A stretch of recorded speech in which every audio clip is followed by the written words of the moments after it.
Hi guys.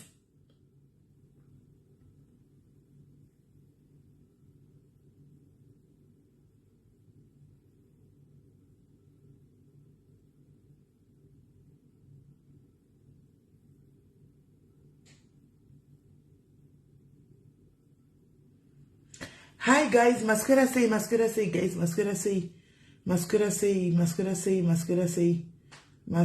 guys, masquera boy here, guys. Are you good? Masquera here, guys. Clara, Chieza, Ru, Gilta, Hilda, Juliet, Michelle. Should you say masquera say, guys, masquera say. Anyway, it's gaiti vetango pinda munyaya. I hope umuri right, guys. Gaiti vetango pinda munyaya. Mina ni botanda chwaga mai vasuru vai because kwaenda ndavata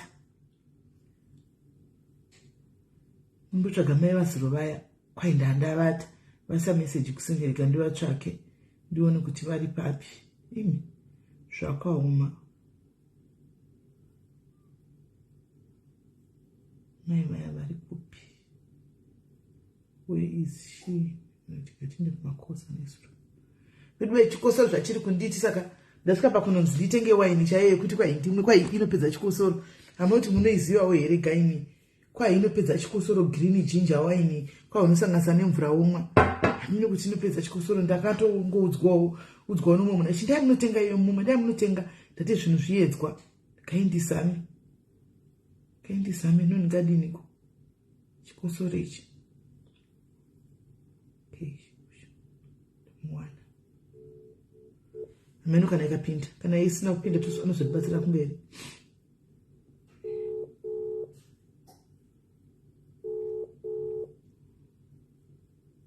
okay ndofunga achiri kubasa iri kungoringa iri kungokola haisi kuringa right regai chimbonyatsodiscussa guys nyaya imwe nyaya so inyaya yekuti vanhu havanyanyi kudzibata nyaya dzakadai but ndatirega timbodzibata nhasi timbonzwa wechitu watakashaya wechitu yakanga arara wechitu achauya achiuka because atondinetsa zvekudaro kuseriko achauya abva fona beki hello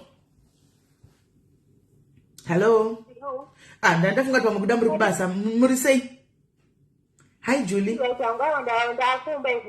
right ndaapa live zuro makazo mazenge mati manga marara nezuro saka ndikati asatataura nyaya yedu yatoda kutaura timbotanga nemi muye mutaure nyaya yenyu tinzo kuti nyaya yenyu chiko zvakamira sei chii chiri kuitika chii chakaitika actually nyaya inokuti makangondipa iri hafu imi makangonditi baba wemwana baba mwana vazodidi hamuna nyatso kunudza kwakatangira nyaya kuti nyaya yakafamba sei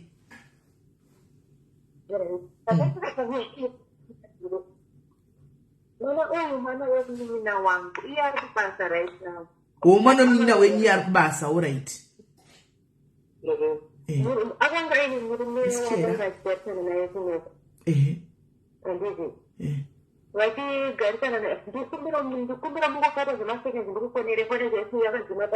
ora idzimai but mubvise foni palaudispeaker namakudzoka asinyazonzwika right regai vavhari kwaidambo dzima stofu regai vafone bheki isati apinza nyaya toda kumbotaura nyaya yanetsa guys nyaya dziri kunetsa mudzimba umu dzekuti mukadzi varume pamberi apo kana wauya nemwana wako anotanga kuti handichengeti mwana wako toda kunyatsokuve fei ipapo toonesana kuti pangaitwa sei naivo varume vakakumitisa ivo vari kwavari handitika timboonawo kuti chii chiri kuvatasa kuti vachengete vana vavo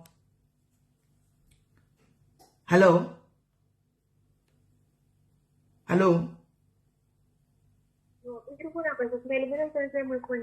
alright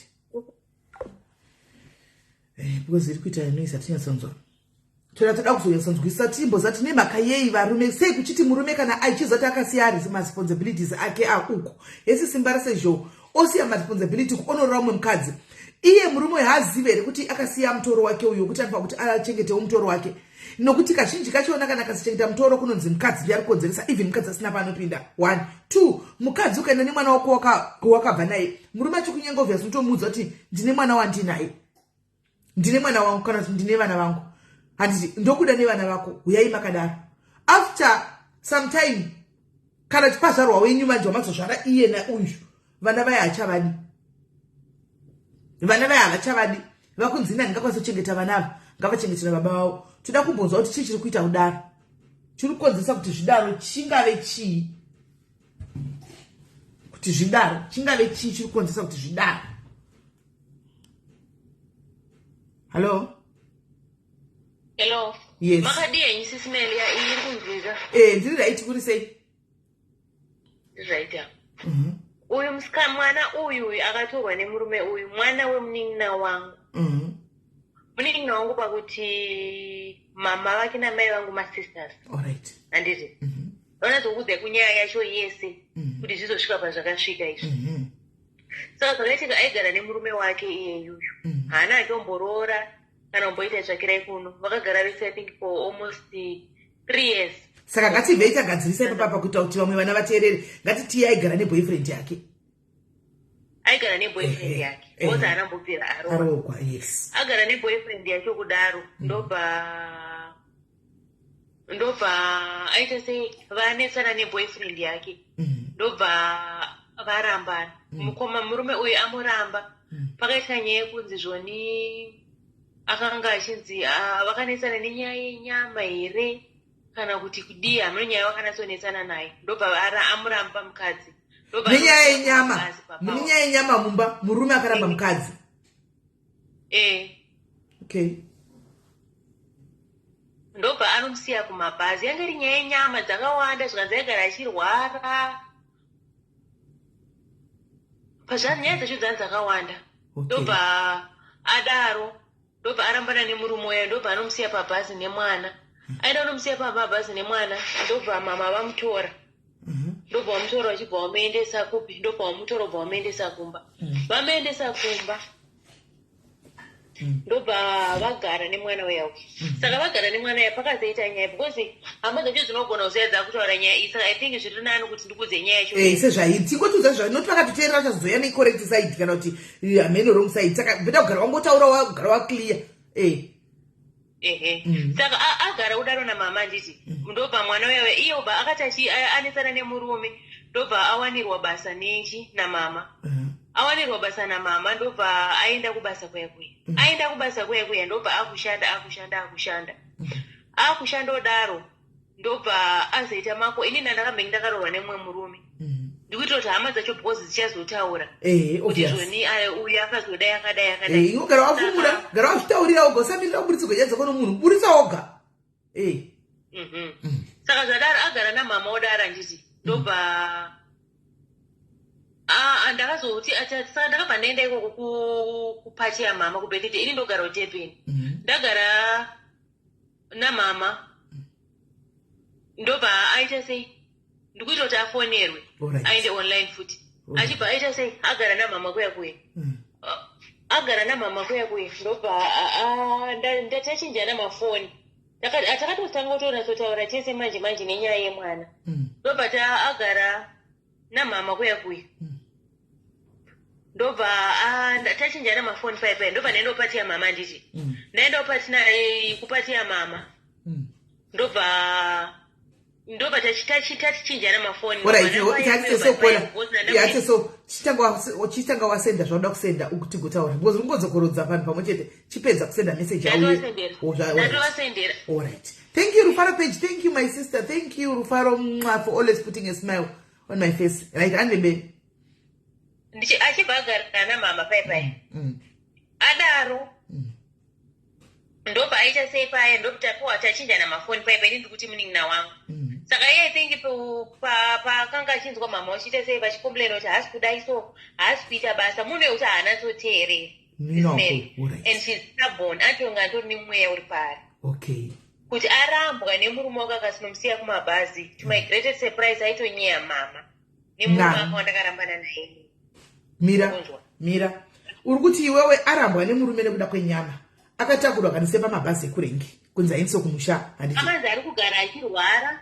Zvakanzi ari kunzi paakanga achiwacha akakotamira chiya mhenanzi akapfeka trouser akakotamira kwakune varume. Nyaya dzacho dzanzi dzakangowanda. Ofuchi murume waye akangoda get rid of her because angasasamude. Okay. Saka ave kumusha mai ainyeya mai vako nemurume wako ex wewe. Ne-ex yangu. Saka banguruna mai nimira ainyeya mai. All right. Ainyeya mai. Ainyeya mama. Akanyeya inini. akanyaya mai vake akanyaya nedzimwe hama neex yangu handiti zvadaro saka ini ndaenda kujimu ndichibva ndati kune mwe musikana anga ari kujimu nditorawo picture ndakatora ndakapfeka pendi nebra ndauti kuti undizoita sei ndisizokuona kana paita any change saka ipa kushinyana mafoni akabva atora mapicture ayayo bva atumira ex yangu zvezvo nezvezvo kuti kana uchida video ko ndokunoita video phone ndobva ndaita screenshot achibva atumira ex yangu saka ndakangoti ndichisvika kuno kudurban ex yangu bva changonditumira zvezvo ndakati no hakuna mumwe munhu atumira zvinhu zvindii ndobva ndatanga kunetsana paipai ndobva ndatomuti kumba kwamama uchadzokera nomabviri akaita kumba kwamama obva akugara kubasa after kugara kubasa baatsvaga mukomana wakatsvaga naye akazomumitisa mumwe mwana amumitisa mumwe mwana akanga asisakwanise kuenda kumba kwamama kwekwene saka iye manje zvakamistake akazoita akazoti kuboyfriend yake yakamitisa mwana izvinezvi akazofonera baba vemwana vake vaine mwana because ini ndakanga ndakavati itai cooperating garisai mwana panzvimbo 1 pekuti mese munokwanisa kuona mwana ofuti uyu munin'ino yanga achiri papunishment yekuti akasakwanise kuenda kumana mama but akatsvaga mwana sisimeli from the beginning mama wakatoti no hazvite kuti anogara nemwana uyu neboyfriend yake mwana wemwana musikana ngaagare pano mama wangu inini vane vana 5 ini ndiri musikana nevakomana 4 so it was easy for mwana because ndiyaganga ari mudingwa mwacho vatiwo vahombe saka zvadaro baba vaive vakanga vakuchengeta mwana wavo ari kumba kuna mama vachibhadhara school vachibhadhara kreshi vachibhadhara kreshi saka ndozvaakazoti mumwe musi ndobva aita sei pai adaro ndobva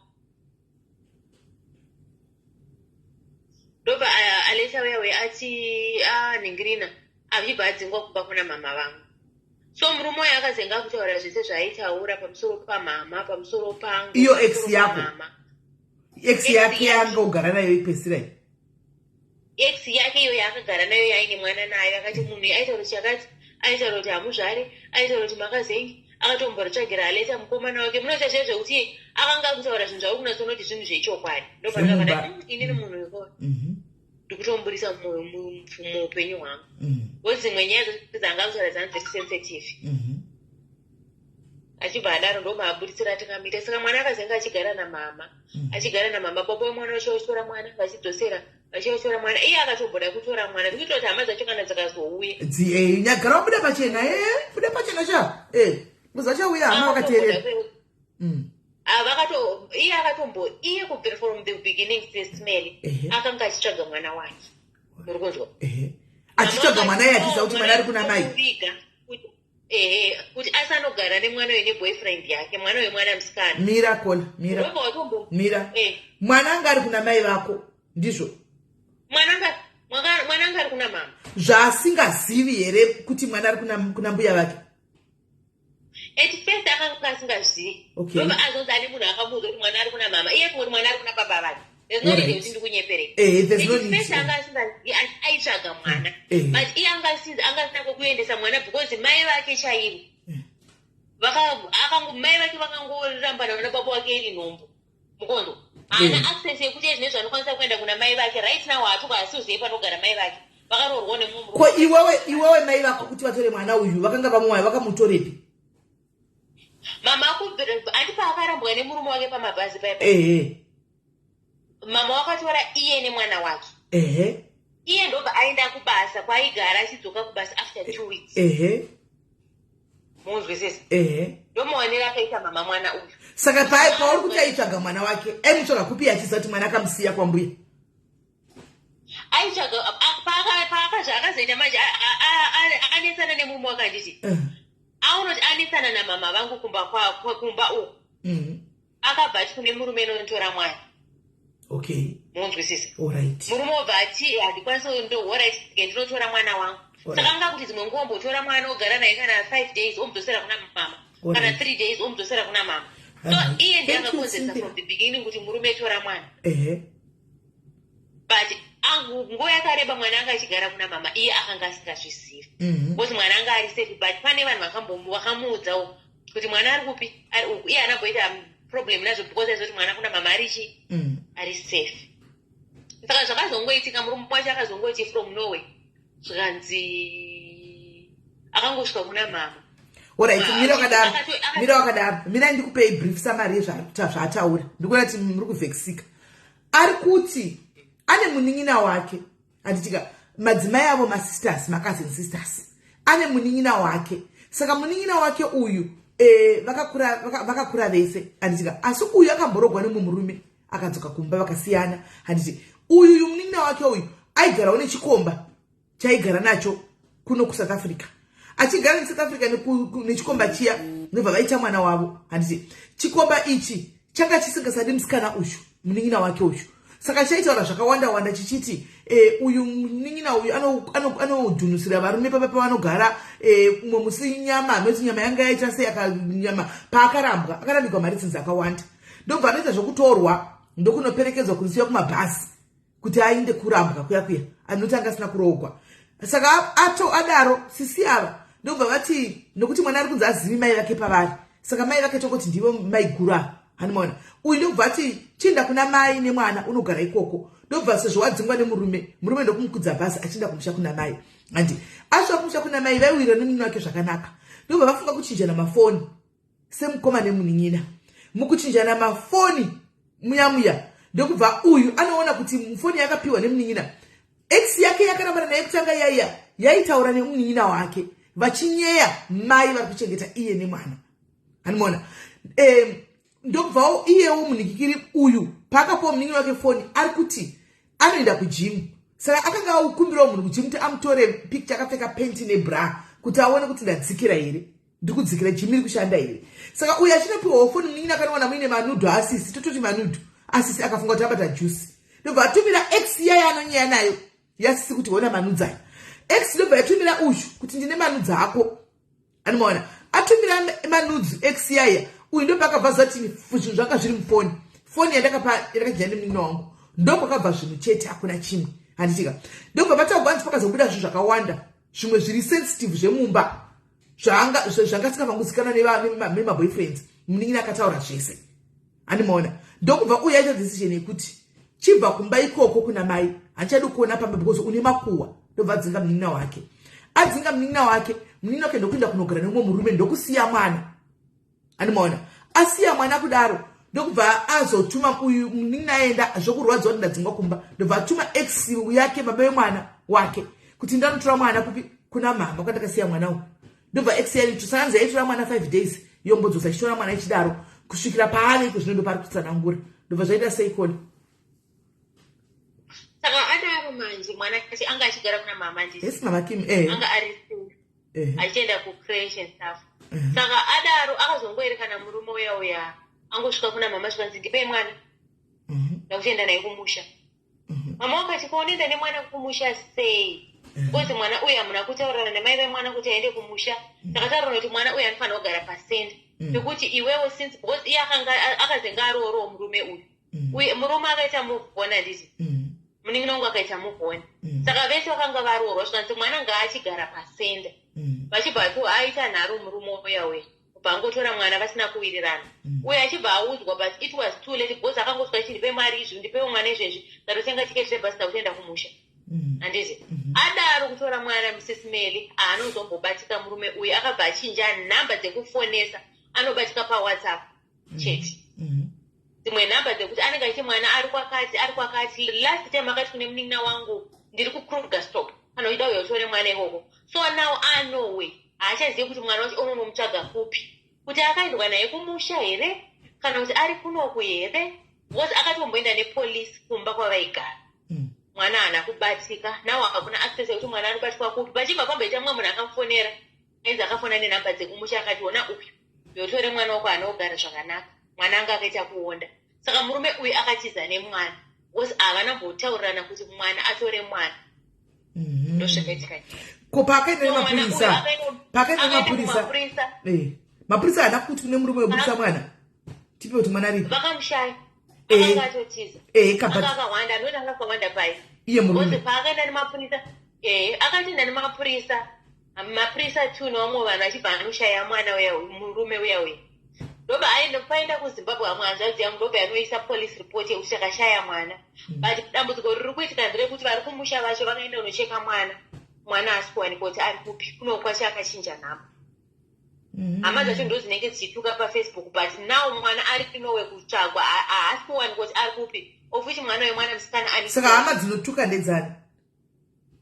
Hama dzemurume dzedzitukana, hama dzeboyfriend yake dzinenge dzichituka iye uyu munin'ina wangu kuti mwana aripi. iye haasi kuramba kuti mwana hamusi kumuwana, mwana yaari kutogara zvakanaka kuna baba wake and stuff, of which iye haasi kuramba kuchengeta mwana wake. Yes, akaita mamistakes ake, takatadzirana nditi tese tiri vanhu tinokanganisa. Iye akaita mamistakes ake ekunesana kwawakaita and stuff, but mwana wake anambobvira anambochengeta from day one. But murume uyu akaita zvekutiza nemwana, and ezvinesvikana nhamba dzaanoshandisa hatodzizivi. Hama dzacho dzautaura kuti ndo yakapapi, because varudzi vakatama vakaenda kwavakaenda, haatoona kwekuti anokwanisa kusimuka nhasi achinotsvaga mwana. Makamboenda kumusha here kwavo? Handingati makambopiwa picture nemumwe muchinzi uyu mwana uyu? Makamuona ndiye? Akafana video ko achibva ati uyu mwana uyu. Saka mimi zvichireva kuti mwana ari kumusha zvimakaona mwana, indai motora mwana kumusha. Mwana haako kumusha SIS MELLY. Munhu iye akati ende munotsvaga mwana kuGlenview 1 pakati. Ndobva ana sekuru vaenda. Mwana haako kumusha SIS MELLY. Saka mapicha evidhio akaitwa yanga ari epi? Video yanga iri epi funga kwenyu? Hatombozive SIS MELLY. Kuti muri makanyeperwa? Hatitombozive, because pane imwe nhamba, nditori nadzo nhamba dzacho. Dzakatanga ndo dzakatanga kuti zvoni ene zvimakatogara. Hamusi kuyozotora mwana hana kugara zvakanaka. Vachitumira vanhu panhamba idzodzo. Handizoti ndiani kana titi ihama dzemurume, kana titi vanhu vemuraini, kana kuti ndiani, hapana anoziva. Raini repi? Raini recho nderemunomo. Kwachiti vanhu vemuraini, raini rekupi? Rekumusha? Ndiri kuti iye akafonerwa nemunhu ane nhamba dzekuZimbabwe. Ndobva tatanga kusenderwa, iye akasenderwa meseji. Mama wakasenderwa message, mama wari kuZimbabwe machi, vamwe mainini. Muni abva andisendera message akati zvoni mukuregerere kutora mwana hana kugara zvakanaka kuno. Saka kana iri rambe kuZimbabwe, mimi ndisezve kuti munhu mwana ari kuZimbabwe zvo. Kana iri rambe kuZimbabwe ichikutumira ka message, makambota futi video call nemunhu zvo kuZimbabwe, kuri kuti mwana ari kumusha. Iye munhu wacho akataura akanditi tsvagai. Pakaitwa nevideo call yekuZimbabwe handiti. Papedza kuitwa nevideo call yekuZimbabwe, munhu aitaura nezvemwana ari kuno futi. Vakaenda kuGlenview kwacho kuri kunzi kune mwana handiti. Hakuna chinhu. Kokuno kuko anogara mukuzivi? Hakuna, akatama. Kokubasa? Pabasa aita zvekuveza kusaidi kwaanogareko kwaasisipo. I'm sure wakaenda chiri pabasa paishandira papa mukamboshanda nezota mugarepi. Hazviti. Akatoenda nemapurisa. Obviously murume wacho anga akatipa vanhu zvake, akatoenda nemapurisa. Saka muningi akutopaka ini mhosva kuti ndimi makamupa mwana? No, iye akataura nemurume wake handiti mushure mekunesana. Akati mupei handiti. Zvanga zviri zvekuti mupei agare nemwana zvachose. Akati mupei mwana. Aindonoona mwana? Yes, aitotora mwana SIS MELLY achidzosa after 3 days kana 4 days. Mwana akashekwa rini? Mwana achidzosa after akashekwa rini? Patova netime. Because ene zvaatozwa nekuenda kumapurisa. Time kamuchitea mukureva kuti time yakakura sei? I think 1 year and some months or almost 2 years. Mwana wayani anga nemakore makani paakashekwa? Mwana akaenda aine 4. Now ari kusvitsa 5. 1 year. Akaenda aine 4. Now zvinofana ine 1 year nemamonths. Because mostly mwana yakanga achigara kuna mama. Iye anoshanda stay in. Mukunzwa. At some point ana sekuru vakatomboenda kwaanoto kunogara murume wacho vachinomutsvaga vakamushaya. Because ezvinezvo haana nhamba yake iri kuita yekumushaisha haiiti, haatori neyekumusha, aingotaura paWhatsApp nenhamba dzemunomu. Anonzi murume? Anonzi Funwell. Ndaka kunyorera. Anonzi Funwell Biningara. Funwell Biningara. Imbosenda picha yake ndokunga mapicha yao yakadelete kafoni mangu. Senda picha tadze vanhu ndotomuwana, nosinopa totomuwana Funwell Biningara. Iwe fani dzosa mwana iyo. unotora mwana ne 4 years kukana mwana musikana kukana karepiwa anorepiwa mwana pane zvakanda zvinoitika muvana kunze kunozozvitaura kuti kudi anobvepi kumucha wake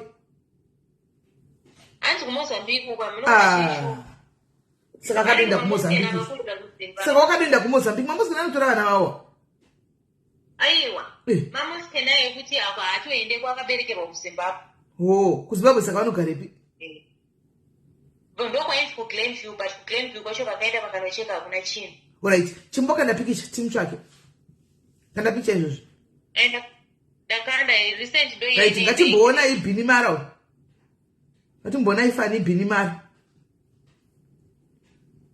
guys kana uchimuziva ubva watotitanangurira izvozvo kuti ndakamuona pakati kuti munhu akwanise kubata ichi chimukomana ichi chinenge chinongoita unge chakangodzungaira dzungairawo chifani ibhini mara chacho ichi uyu fani ushu fani bhini mara uyu guys munyatso kumuona nyatso mutarisai fani ushu munyatso kumuona fani ushu fani bhini mara ushu tarisai guys tarisai fani ushu kana kwamunogara uchiziva face please tibate mirai titsvake imwe yacho ndiye fani wacho yeyu aka uyu fani uyu pamwe ndiwo gere naye pamwe munhu akadzi wake wakarora uri pano padiaris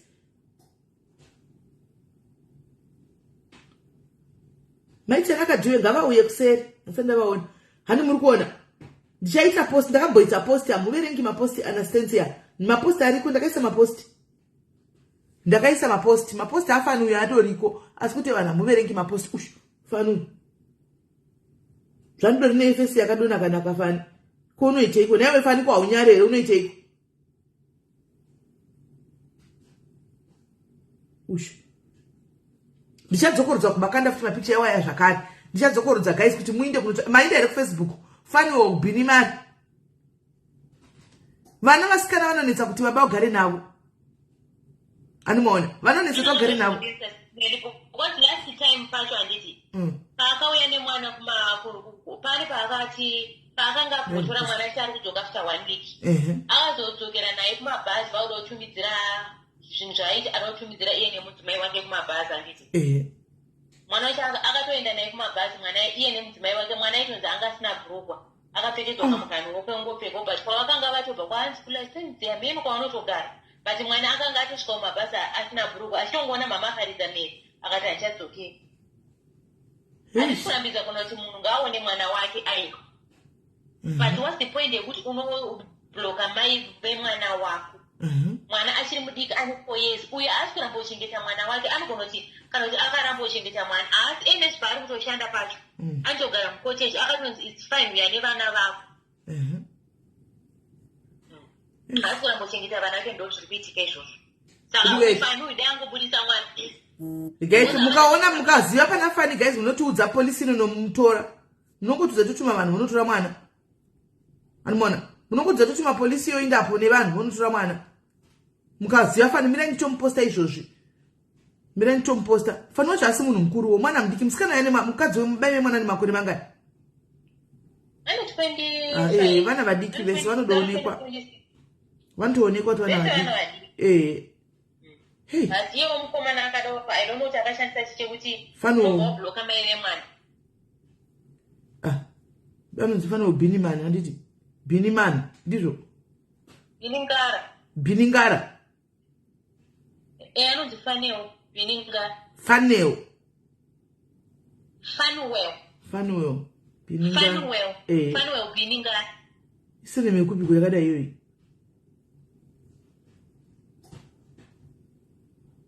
I think masende macho ndekuMozambique wayo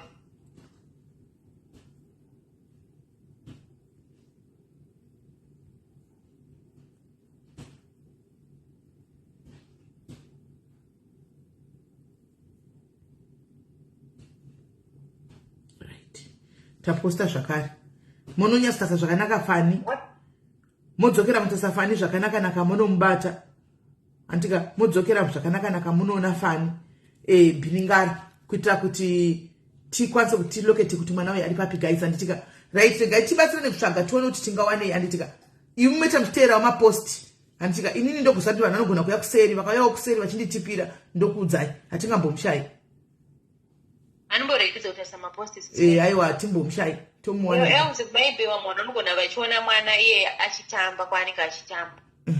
Maybe vanogona kumuziya. Alright. No, it's okay. Ndikati tichigotsvagana nafaniwo pini mara. Alright, achikumbira kuti kana akasabuda munogona kuzoposta mwana because akunogona kuinda mwana anotoona mwana. Mwana achiposti, we can't post kids dear. We can't post kids. It's against Zuckerberg community standard. Okay. Alright. Alright. Saka guys, nyaya iripo mfani wa ubiningara ari kutsvagwa.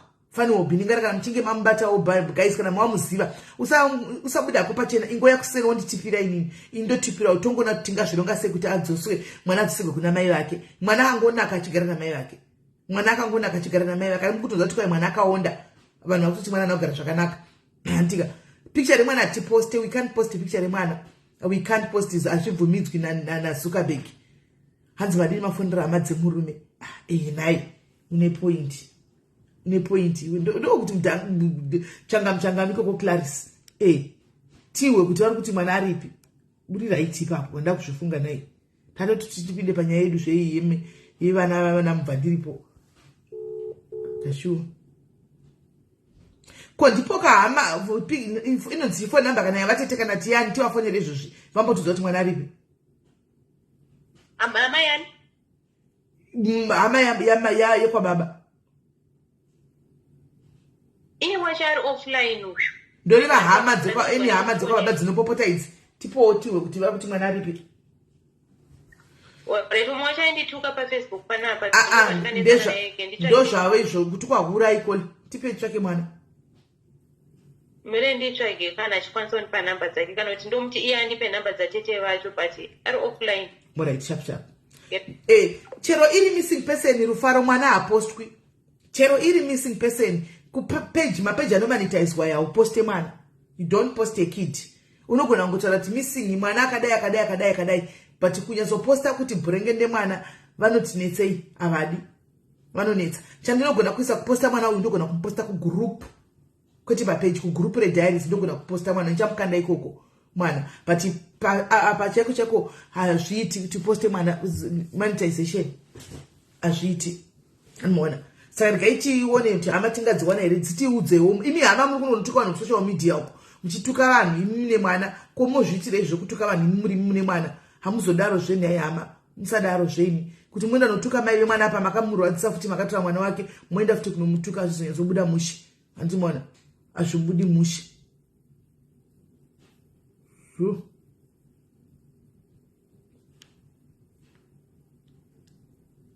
Azvibudi mushi. Right, ande kunyaya yemubvandiripo kwanzi chinonzi mubvandiripo.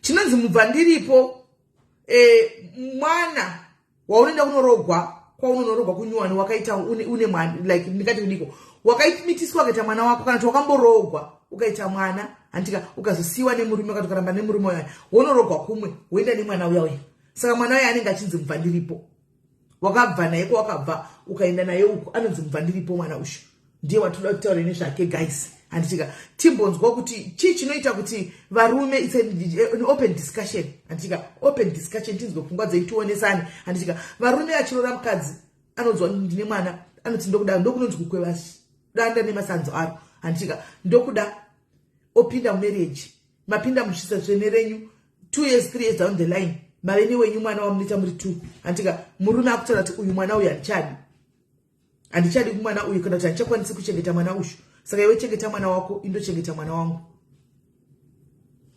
andimona chengeta mwana wako indochengeta mwana wangu chinoitika hanzi difference echibva ndipo nechigadza hazvinhu zvakatosiyana zvistereki chigadza mafiwa neyu zvakatosiyana nekuresa andimona chinonzi chigadza mafiwa mwana watete andika ndimainini mwana watete anorogwa nabankuru kana bangu kana ti vafa kana ti murume wako wafa konzi iwewe china unogara mafiwa unoorogwa nemurume wasisi wako ndochinonzvikadza mafiwa.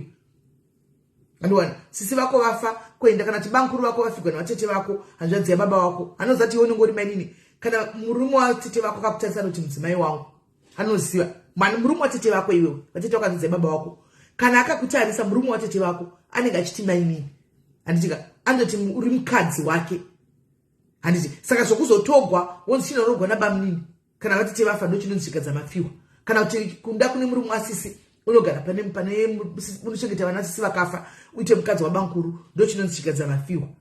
Mubvandiripo mwana waunomitiswa uko woya naye ndiwe pari mumucomment section imomo arimo hanzi nafei we ignored the red flags when dating. Munhu asingade mwana wako anozvitaridza handitika idzi nyaya idzi dziri sensitive guys ende nyaya idzi dziri pakawanda handi ndoda kumbonzwa pfungwa dzenyu handitika chii chinoitika varume kuti mwana asi ini nangu guys ndoda kuve pakati panyaya iyi. I want to be neutral because ndoda kuenda kusaidi kwevakadzi ndoda kuenda kusaidi kwevarume saka ini I'm going to be neutral. Imimi tegai varume vaya vazvimirire baba vevasikana vari kweri ndivanowadzomirira vasi varume tegai varume vaya vazvimiririre guys handitika tegai varume vaya vazvimiririre. Toda kuti bvunze kuti iwe wakamitisa mukadzi akana ukasiyana naye kana nemwana why usingachengeti mwana wako why usingachengeti mwana wako kana aenda mukadzi akanorogwa nomwe munhu why usingachengeti mwana wako. It's a question. Why usingachengeti mwana wako. Imi ndikambokubvunzai guys panoitiwa mwana yesifarai pamunoita mwana muine varume venyu mozorambana. I want to ask you a simple and honest question guys. Maita mwana muri mesa ntika mozorambana mwana yanochengetwa nani? Anofanira kuchengeta mwana ndiani? Sorry tichapinda mukati mimi vakawanda nhasi but it's a discussion anyway. Anochengeta mwana ndiani?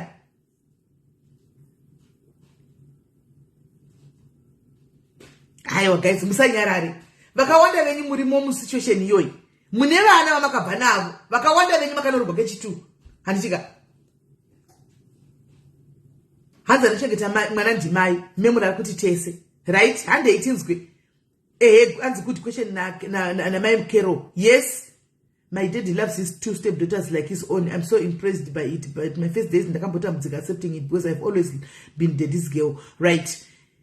Variko vanhu vakadaro vanodawo zvishwa nemweya wese leti variko asi variko varume vemazano variko mazana handika anoti baba vemwana uyu koko ngaachengete inini pana pandomupa sadza andikwadziwe nesadza asi achitola sadza mumba imomo baba vanenge vachiisa ziso rekudai kuti uri kupedza sadza mumba mangu kumwana uyu nokuti pave newavo kana mwana asati avepo zvinenge zvakanaka mwana anenge achidiwawo kana vangoita wavo chete patene problem kwakunzi uyu kwawakabva kuya baba vemwana inini zandiri kumupa ngachengete mwana. Baba vemwana vaya futi vakada kuti vaite reach out vachitaura namai nenyaya yemwana panoita hondo. Muri kuona pari complicated guys. Muri kunzwisisa here? Do you understand what I'm saying? Muri kunzwisisa here what I'm saying? Baba vemwana kana vachigara kwavanogara mai vachigara nemurume akavaroora murume akati mwana baba vemwana ngavachengete mwana wavo baba vemwana chaivo vakatira kuti reach out kusenda mameseji kuna mai ava iri nyaya yemwana kuti vataure nyaya yemwana zvakataurwa nemurume wake. Murume anozama muri kutaura nezvei? Muri kutaura nezvei? Muri kuda kudzokerana? Muri kundinyeya? Ndiyo current husband inenge ichidaro inema here guys? Kandidiscussei handini mutaura nezvitaura neex yako asi ndiye ari kuti handikwanisi kuchengeta mwana uyu. Baba vanga vachengete mwana wavo pamwe mwana atiboti mwana ne5 years mwana ne5 years anokwanisa kutumigwa here mari yekuti nobhadhara chikoro. Baba anotaura namai handiti muri kugeza imi musatasa kuti mukanyembedzera kusungaira muri kundiwisa zvandiri kutaura muri kutonyatsa kundidzivisa zvandiri kutaura asi kuti hamusi kugona kuti munyatsotaura sezvazviri. Taurai nyaya itinzwe.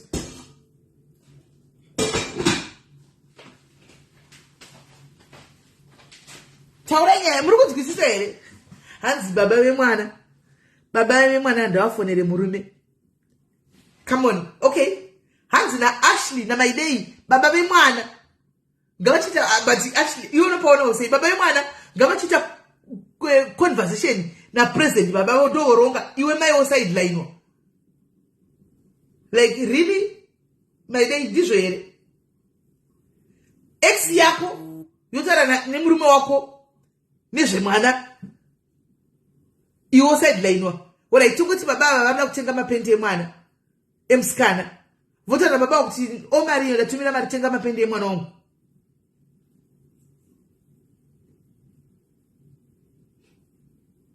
okay it's a complicated issue anditi hanzi na nometa baba vemwana ngavatume muzukuru kuti kana warorwa right mazuvano anditika akusisina zveukama izvi vana vadi kuti mafezi avazikamwa neveukama munhu haatodi kuti mafezi akazikamwa nezveukama saka panoitwa sei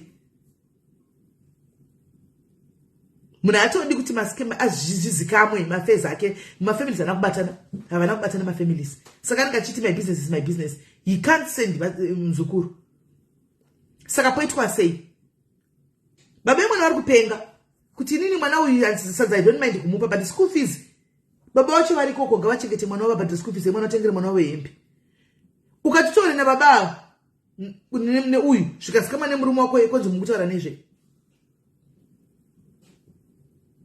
high crown sila zviri sei saka poitwa sei guys kune varimo vari masession akadaro right now muripo you are there in the comment section nokuti musambonudza kuti hapana kana 1 makatowanda izvo right now mune varume venyu vaminavo muri kunisana nevarume venyu nenyaya yevana venyu vamakauya muchiti vauya mubvunzo mwandabvunza ndatinini vana ava vanochengetwa mwana aya anochengetwa nani makarambana baba namai antika mwana tongoti pamwana mai kana kuti ana baba amufaniri kuonerana here pamwana wenyu mese amufaniri kuonerana pamwana wenyu here so guys are just being realistic amufaniri kuti muonerana mukutsirane pamwana wenyu ndoinonzi co-parenting anditi kuti munokutsirana mai voshanda oko handika vouya ne$10 kana baba vasina vesa patebho apa kuti school fees ibhadhara handika kana baba vawana mari handizvo zvinofanira kuitika here mwana mafucheno nebot parents ati but in most cases ukazozvitarisaka inofanira kudya ine disadvantage kuna mai vanenge varipo mukadzi wababa vanenge aripo uyu ndiye ari disadvantage because anotoshota zvinhu zvese kuchinzi mari riri kuenda apa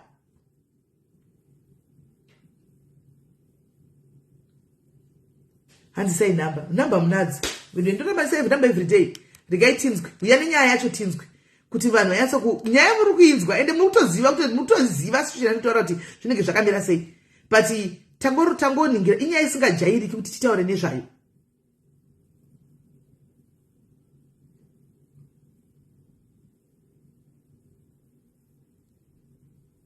right netsvage namba responsibility neboth parents yes kufunga kwako hamene kuti mwana uti kudini rikatimbonzwa mira ndimboisa namba mutiudze kwenyu kuti imi makaenda nevana venyu muri kuita sei imi makarorwa mini vamwe vana venyu muri kuita sei kwamuri are your current husband taking care of your kid kana kuti pamwana wako makaisa mutemo kuti unozvionera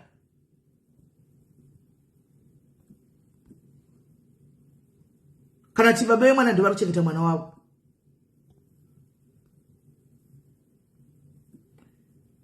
co-parenting ndevanhu vekune dzimwe nyika kwete kuZimbabwe guys ngatotitaurei chokwadi co-parenting ndeyekune dzimwe nyika kuna naAmerica uko kuno na UK kwete kumaafrican uko ihondo chete vanenge vachikurovana chete baba nanamai kumamisana chete nenyaya dzekuti ndipe mari chero kaenda kuSA vanhu vanenge vachikodhonzana mamikiri alright hi dear Hi SIS MELLY, how are you? I'm good and how are you? Ini ndoda kutaura pane nyaya muri kutaura nezvayo and I'm one of the lady angari in that kind of a situation yekuti ndakaendawo nemwana wangu kana ndakaroorwa at least murume angari muNigerian aibata mwana semwana wake but asi waiti kupera kwemwedzi paya unopuhwa kana kuti 2000 utoona kutoti mari yandapuhwa yeka ukati haikwani grocery utoona kuti uri kutoudzwa nemadimikira kuti wedzera yako hakuudze direct kuti zviri kundiremera asi unotoona wega kuti mari yandiri kupuhwa every month rent yabhadharwa chikafu haisi kukwana ndiri kutoudzwa kuti wedzera saka waitongowedzera mari yekutenga chikafu mumba kana kutengera vana hembe nokuti unongosoudzwa nemadimikira kunzi chika nekuti une mwana ari panapa wandiri kuchengeta saka yandakupa iri kukwandirana nemwana wangu newe uyu mwana wautoona utoti mari haisi kukwana asi baba vemwana sisi Melly variko vachibhadhara girlfriend school fees yekuenda kuuniversity.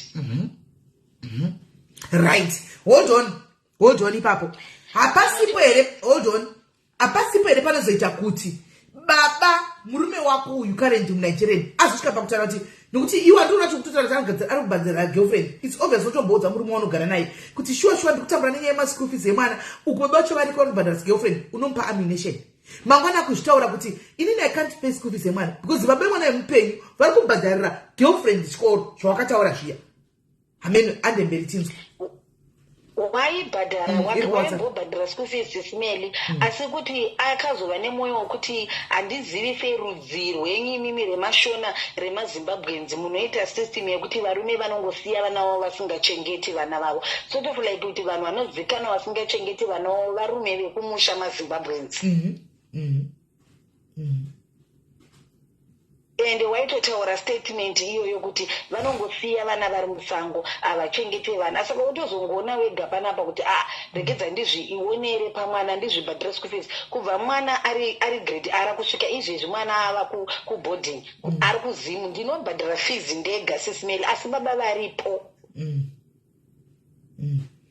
saka baba havatombotsauri nemwana here kutoti hanzvadzi yavo iripo havatsauri nemwana here baba vakanga vakatoenda vakatotiza naamu girlfriend saka ini ndaigara nemwana kune imwe nyika saka pandakazenge ndakubva kunyika nchienda kune nyika ndikanosira mwana hanzvadzi yababa vacho asi izvezvi nanhasi tete vanotoisa meseji kuti mari yefees yemwana yekuboarding mari yechikafu chemwana yekuboarding asi baba vacho varipo havatoti kana anything asi vanobhadhira girlfriend school fees Melly ndinotori nevidhio yandichakuisirai kufoni kwenyu muchiona girlfriend iyoyo ichitaurwa namufundisi Melly vachinetsana nasisters nenyaya yekuti girlfriend iyi ihama yakaita zvekutonditorera murume mazuva acho iwawo hama yako iwe iya ini yacho ndabva ndaiziva hama yako ka not hama yangu ini not hama yangu inini sisi Melly hama yani not hama yangu ini baba vemwana ava mukoma baba vemwana mukoma wavo ane mukadzi wakezve mainini ndo vakanotora murume wangu maiguru munin'ina wavo allright maiguru wako munin'ina wacho ndo vakanonyengwa nabamukuru nabamnini nabamnini hey saka kubva pavakapinda muupenyu baba vaichengeta mwana wavo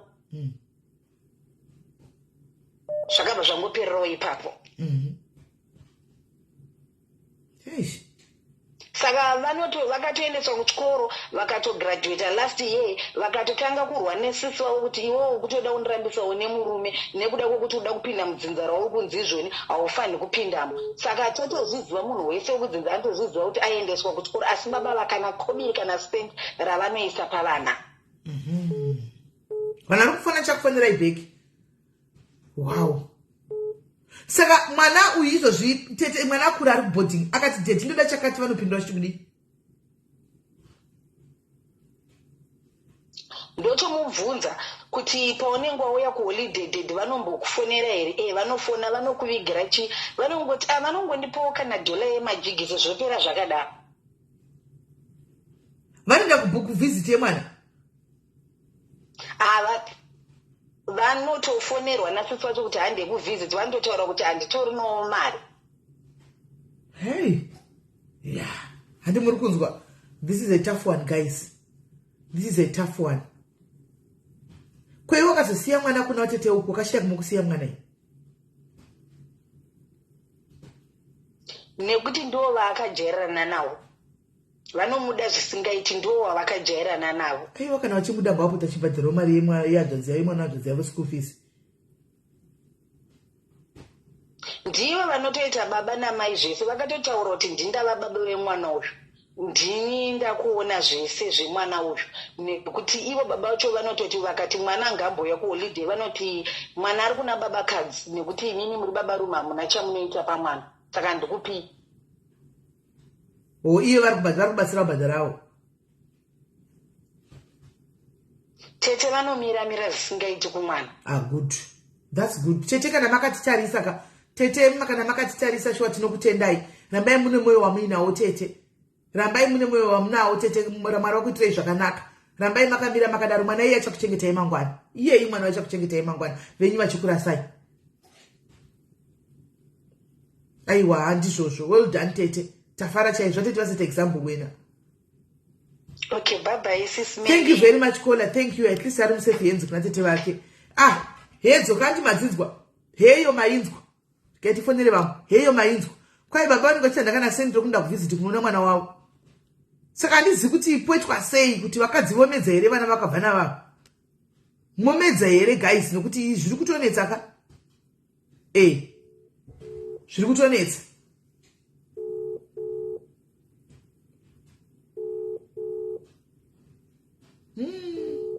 Varume wekuZimbabwe amen.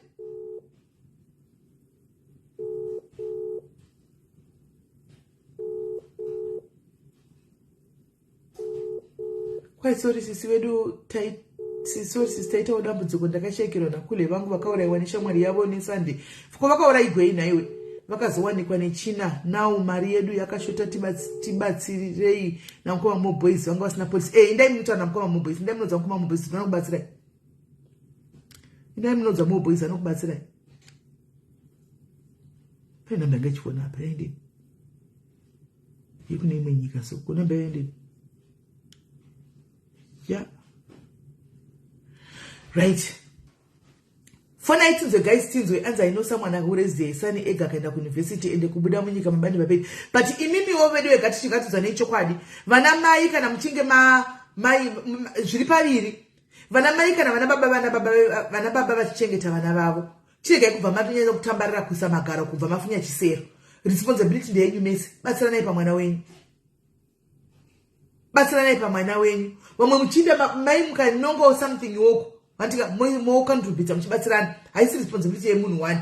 Imiwo baba kana mwana wenyu even ari kuno mumwe murume achenda zvakanaka kuno munhu akarora munhu angari mudzimai wako kana timai vemwana wako. Antika do your fatherly duties uri kwauri ikoko. Hapana chinombonesa even kuseta up account yemwana. Hello. Hello, SIS MELLY. Yes, what do you say? Ndamboda chopa zvokuti mwana apinda saka zvizoita. Alright. Inini, I had the same situation and I had 2 kids. Baba vandoda kuva namati kuti aite something for the kids. Saka inini was proud. I said, I'm not going to ndoba ndangosiya. And I go to a new marriage. Murume wangu accepted vana vangu and they adopted them. And he taught those kids whatever Savanoda he say. So we never asked each other guy for anything. So I don't go to Zavadaro because I won't go to beg a moon. So I feel Kanamuruma Chikuda, he has to accept your kids. Can accept Vanavako, it means Vavanavaki. Of course, kana uyo mumu bangu kakanzi kachika sambara futa kamkono ke sambara futa kakono ke sambara futa kakazounza something else. Okay, but not that you go out of your way kunokatsvaga just because muruma ugere naye anenge achiti baba vanenge vaite something for vana vako. I find it it's not good. Once I accept and then ngapete zvete handi inonzi chingapo danda nemashisharo ko muri mwenyu murungu here kola ka kuvarungu vano vadhokta vanotora ka kumaziku vanhu vati mazviko kola hazviko pamwe ndo difference pamwe panotema hazviko kutora kudii ndo akukwadhokta chii kuvanotema zviko manje atomboda kuti vatomboshekana atomboroti vashaya ndoti vana vangu vane vana ndoti vana vangu bless him iye inu munawe here naiye vake handina vakaita saka hamuna vana venyu ndi vari kungodla zvavo vangu ndo vari kuitikana naka ndo vachatora haana kana nikikiri kana vamwe vana murungu uyu no hatina kuzoita ko kusho kui kushe anga ine wani saka anouya ambouya auya saka asi zvako pamutemo vese vati vatatu vanofanirwa kutombova chipare panya kona makangwarisa saka pamutemo vese vafanirwa kutonharifa rababa vari murungu uyu vose zvakadoinzana vanotonzi gagaga pakafanana hamuge makapinda kona hamakapinda mutobatisa murume akona kotsvinyira varume muchioneregwa nokuchiza kuti vana venyu vakapinda pane murume uyu aiwa asi munhu murume kana akuda ngaadzunze nemasanzi ndizvozvo ukana murume wako achiti mwana wako anditire chakati then is not good enough for you siyana naye ndizvozvo kana aziya kutore iwe wachiziva kuti une vana you have to accept your kids with everything ndizvozvo uyo ngaakupei inenge iri bonus nometa murungu mutema uyo ngaakupei iri bonus but ukona murume ugere naye mumba uri kumubikira every day anokuudza kuti mwana wako ngaati chakati ayo zvetagara single mother kweive murungu wenyu haana shamwari here timbonongerawo madhayaris timbovanongera nokuti izvo zvishuwaka vavo vari kushukurudzwa renabhangu izvo zvikoro zvetsambara futa izvi vakawanawo kana zvidhara mukangowawo kunyika yamuri kukwandaona kwamuriku zvidharawo hazvo chaizvo zvisina menyo zviri kudawo vakadzi zvomiramira zvikazi zvokuzimbabwe izvi zvomiramira zvikazi zvokuzimbabwe izvi zvipindewo aiwa vadide vanoda nabhangu aiwa kana ini vadzidza chikoro motoona vana bhangu vanofidzisa vanhu hamuzivi vafidza renabhangu avo asi chero but aiwa asi tora chokwadi aino even kana even vana nabhangu kuti anenge aina bhangu kuto bhangu murume wacho zvichokati ndada I know people ekuti akanga iri chaya akaroora mvana akasvika vana ivavo si vake and anovaitira vana ivavo zvese variko zvavo but I think it's about 5% variko but 5% chai aiwa saka usatambise nguva nemunhu asinei mwana wako kana vana ngaatore zvese kana asingade ngaasvake mhandara chokwadi asi mutitirewo plani paswitzerland apa vambononga imi pamaiudzai ngodzai zvidhara ngoti ndine masisters angu arikoko don't you want a black woman pane marungu anenge vachitodawo vanhu vatema chinyara kuda kudza kuti ndirongerei mumbota ndizvitanga ndakanga sorry but vanhu hazozivawo ekristu kuti ndiani chizve padhuzeka munosvika hapadhuze apa nonga itai kuti vanhu vanonge hai padhuze pamuri apa itai kuti vanhu vanonge vedi wei iri seko kugara nyika yamunogara iya bo mwana asvika bhoza anonzwa pitosona saka handidi kuti utotaura nezvabhangu baba ake kasambara futa alright aiwa thank you very much caller thank you very much sure right pano mwe rada kufona guys tinzwe kwanzi ko Mrs Melly Kela nobato sei zvakatosiyana ka Kela handina kubva naye kumba asi Mubvandiripo Keli mwana wehanzvadzi yangu akatosiyiwa ndakatotora inini ari mudiki wehanzvadzi yangu saka hatisi zvokuti tingati baba ari kuita anogwa godo idzi ihondo dzanhu akambodana nakaidzi kuti anogwa hondo nani vanogwa naye saka Kela ari bho zvokuti tu hallo kola hallo yes kola muri sei musha zvirise zviri bho ndingatingoti 2 cents ngokubaitsawo mumasaidi inoitika ndeyekuti people, you look at things from the top. Singatari say, kwakabva attitude inoita murume. Kana inoita mukadzi. For example, you want kuti murume achengete vana vemukadzi akauya naye, which is fine.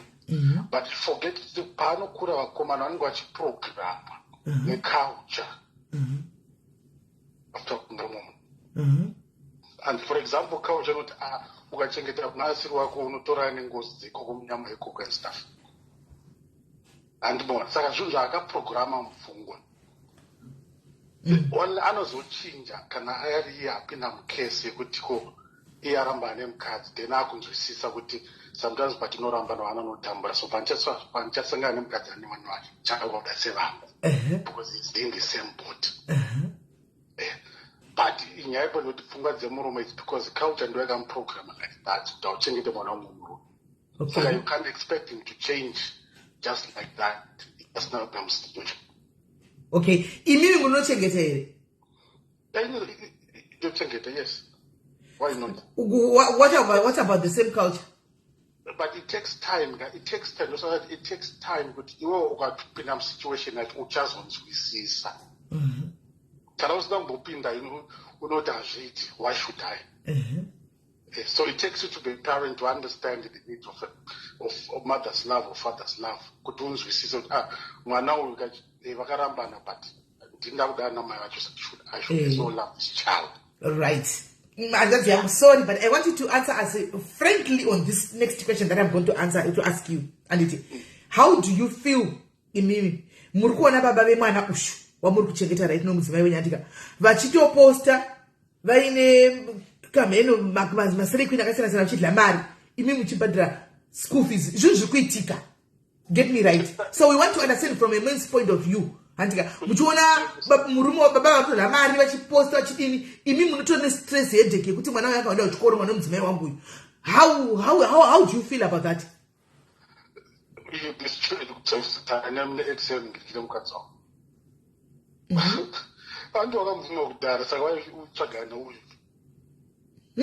are 1 in a million. Hoyo. You'll be stupid. Why? You'll be stupid for the wife. For the wife. Especially kana wakazvita kuti waaccepta kuti kutora mukadzi nemwana wake. Saka unotsvage uko. What you need to understand is iwe ukabva mwana yerudo chairo andika. Watopedza. You don't need to testify weka. Mwana can testify in time to come. Yeah. But the problem with not kuti tudze vanhu. Present time epapo kuti ndikugona zvakati. Ikompa love uri zi mwana achazvionera ega. Udofo wababa wake amumuudzi futi anozvionera ega. Asivo ipapa panyaya yeudofo mirai. Izvo zvipane nyaya yakaitika izvo so apa. Anyway, inyaya yekuti hayo haisi nyaya yekuti yakaitika live. Inyaya yemhikiri yeMTV. Pane firimu riri kuitwa kuSouth Africa rinonzi Scandal. Andika Pastor Mulepo vaya vakakudza mwana wavo voga nemurume akazovaroora. Vakudza vana ava vari 2 mwana weMubvandiripo. Akura izvo zvave nevana 2 akaroorwa 2 days ago paScandal apa. Andika chakaroorwa ichi mukadzi chaClamulo ichi chakanotsvaga baba vacho original. Muri kuona kuti huyai mundidi pamuchato mai vakatombozama kuramba chikatsika madziro kuti pasina izvozvo imimi nhai muchabva. Asi baba vakatambura namai ava vari 2. Chinzwai zvakaitika ipapo. Ndinoda kuti muone zvinhu izvi zvinoitwa kasi zvimwe zvinhu zvinoitika mukati meupenyu hwedu. Right? Mai vazodzwa nevanhu kuti bvumai kuti mwana tsvage baba vake vauye pamuchato ndezvepamuchato chete here. Vautana nemurume wavo, murume akati no problem. Ngavauye. Baba vauya kudaro ava vemwana original father. Musi webachelor party handika varume varega kune vakwasha kuna baba ava kune chii kuna ba stepfather vakazokuchengeta mwana kune uyu wokutiza mwana ari mudiki and stuff. Watanga baba vauya handika zvikanzi hey kudza baba ava vanyuwani vari pa vakuchengeta mwana apa. Mukadzi uya wakazvirongera paya mubedroom zvaiita so tichidanana chiuno chaichukuchiwa ichi. Vakosati vamufundisi panguva iyoyo mukadzi akuta kuumana kusvikira vazogwa. Kune karidzi dzakadaro muziya kuna vanhu vakadaro wokuti achitokuona imimi ari baba vemwana anouya kuzotokuprovokai kugwadziwa chenga moti muchengeta mwana wake otiende zvinhu zvisina nebasa kuti muchagwadziwa mosvika pakumundira chibhakera. Ani muri kuona pakadaro iwe mfesi unofanira kuva wise. Why should you be in the same room next mukadzi wako? Bachelors iyakairi bachelors party ka remember you want to impress mwana wenyu wamakakudza. Akumbira can my father be there? Zvinoitwa kubachelors party kurubu most of the time. Saka vanhu vachadhaka vanhu vachatanga kutaura serious. Kana wakanga vari avoid especially pane doro. Ndo zvinoita varume vanozati ndakabva nekoko kuda ngokuprovoka. Iwe kana uri was enough. Akataura toshi wena. Akataura toshi kusvikira baba vandimufundisi kusvikira vadira munhu chibhakera. Ega but ndozvandokutaura iwe kana uchigaya noti kuti as a man tongoti uwedza mukadzi murume. If pasvika situation yakadaro haupinde unozviburitsa kuti unyazoti pana pane doro pana vanhu vachadhaka kutanga kutaurisa. Saka inini ndikanditi walk away. So don't get involved and explain one situation iripo zvinokwanisa kudai. I don't want to be a fool. Ndikandidi nditi walk away. Okay. Even zvangofanira kuti vamwe varume vanoti handidi kuchengeta mwana wemukadzi then vanozoita pfuma inozodini baba vacho vanouya. Yes, ita traditional inongoitwa chinokangana chinesese varume vanobviswa pfuma kana una baba vacho ipfuma ye1 day. Ndezve 1 day. Vachaidya ikapera. But kana mwana akamuchengeta gezi zviripo for the rest of life. Anenge achingozati kuna diti vangu ndizvozvo. Yes. Suppose. But because vanhu moda instant gratification. Ndo pamunopa zvinopera kuti asikazi ayo pane zvinhu zviri long term. Kuti ndakamubata zvakanaka achandibatawo zvakanaka. Ava baba vanguya 2 minutes ka 5 grand. Vanotodya semushokomusana. Mari yacho futi. Vozobvunza ikazvapakapiwa mari yakawanda paroora papa. Uranga kuti bwai 2 cents. Ndizvozvo. Antimon. Saka nyaya yekuti varume it's how we raise neculture. And imi wakadzi makarezwa futi neculture kuti murume anokuda anofanirwa kuaccepta sezvauri, which is okay. But murume usasebasa rokutsvagiswa kuti ex mukadzi wako uri kuite vari kudya mari. Kana kuaccepta, just do your job. Give that mwana love. Mwana achazvionera ega pasina anything. Ndo pane nyaya achazvionera ega. I so wish kuti varume vese dei vanga vachitaura zvamunotaura izvi dei vakaita semi kudai dei nyika yakanaka dei tisina mvana dzinonzi mvana idzi dzinotukwa chinzi mvana idzi dei dzisipo. Vanzvati it takes time kutaure zvandiri. It takes years all your own mistakes to realize. So kuti ndidzokere ndinoudza my own ex kuti zvazodai kana ndakuona things the ex will never believe in because anojudge nema mistakes. So I can only be perfect with the next woman. My boy. Do you know every breakup you are not it's a lesson to you. The final person will just sangana anokona perfect. Because you have learned from your mistakes. But Masuro got to what's 50 you get it. That's how life it is. The last one I know sangana anokona polished because what did from your mistakes. Of course, very well must get it. But along the lines, we told your own mistakes. Unfortunately, there are people who are not caught up in my mistakes and stuff. Don't know life is wow. Yeah. Wow. So Israel that's the my love name Alex guys one and that's the Buddha in ichitaura yakazvimirira haina kuuya neghost. Vaisirewo malavu nemaLex guys nokuti hazvidiwi navarume zvavari kuita zvasi vanotukwa vakazvirega. Hazvidiwi chingoti nindoga ndine namba yavo nasi vaitukwa vakazvirega. Vaisirewo tiva appreciate guys varume dei vakadai so vakati wandeika zvinhu zvinonaka chokwadi. Saka nyaya iripo ndeyekuti usually ukazona iwe mukadzi wako zvinoitika ndezvoti special pekuti iwe murume watora mukadzi nemwana wako kana you are struggling. Wakaona kuti wakunotarisa kumashure kuti ekisacho uri kuiteka. It means watadza kuta focus mumba mako zvokungokiya kiya zvifamba. Saka muri kuda kuti hamupoti muchimboyo haanzadzara chokwadi hamupoti muchimbodongorera. I don't know chake ku ex. I don't want you in. Kungodongora kuti munhu kuti murume waari kuita sambodongoreri kana. What for? Because the more you are not tarisa you are fitting yourself with that zvauri kuona. Wow. For the benefit of what? Okay, what's the benefit of kuona kuti accept? Hapana hapo benefit asi kudongorera kamwe zvingori mumatiri vanhu kuti ndechida kumboda chidongorera takurarama sei ari kuita iwi. No, that's being stupid. Because I was waiting zvaari kuibara chaari kuwana kana ngachiba. Ora chopedza ari kuiba character yakanoba. saka iwo utorwadziwa kuti nemari yadiwa usikazivi at the end of the day mufesa achasungwa iwo ngo achitotambura usikazivi ndiye kuba and saka siyana nazvo zvekutarisa uko. Then imimi vakadzi by nature also especially for North Africa unfortunately hamuna kukura muchiprogram to look after a child. Yes. It's good to provide a financial. And but now it has changed. It has changed now. Mukatasa majority of vakadzi are now the breadwinners. Ndoba kuti tadzimba dzimire varume they've lost focus. They have lost their purpose as men. Kuti tisuba uchengeta vakadzi. No, they haven't lost the focus. Vaita say pakangoita dynamic yekungoti economy yedu especially this focus kuzimbabwe kuti yakachinja yakazofosera kuti nemi wakadzi mutange kutsvaka mabasa. Then vakadzi vakadini vakatora anokwanisa walisi murume angobhema economy isiri kushandisa maoko whereas mukadzi achamire kubhema economy ari kutoona kuti vanhu pana panofanidzana antona. So women are doing it because vanotoona kuti tinotofanidzara panapa. Doing that pane vakawanda vari kuachiva zvinotodi zvikutobuda walisi murume ari ngochema neeconomy. It's no longer time yekuchema neeconomy itoita zvinhu zvemaoko zvibude.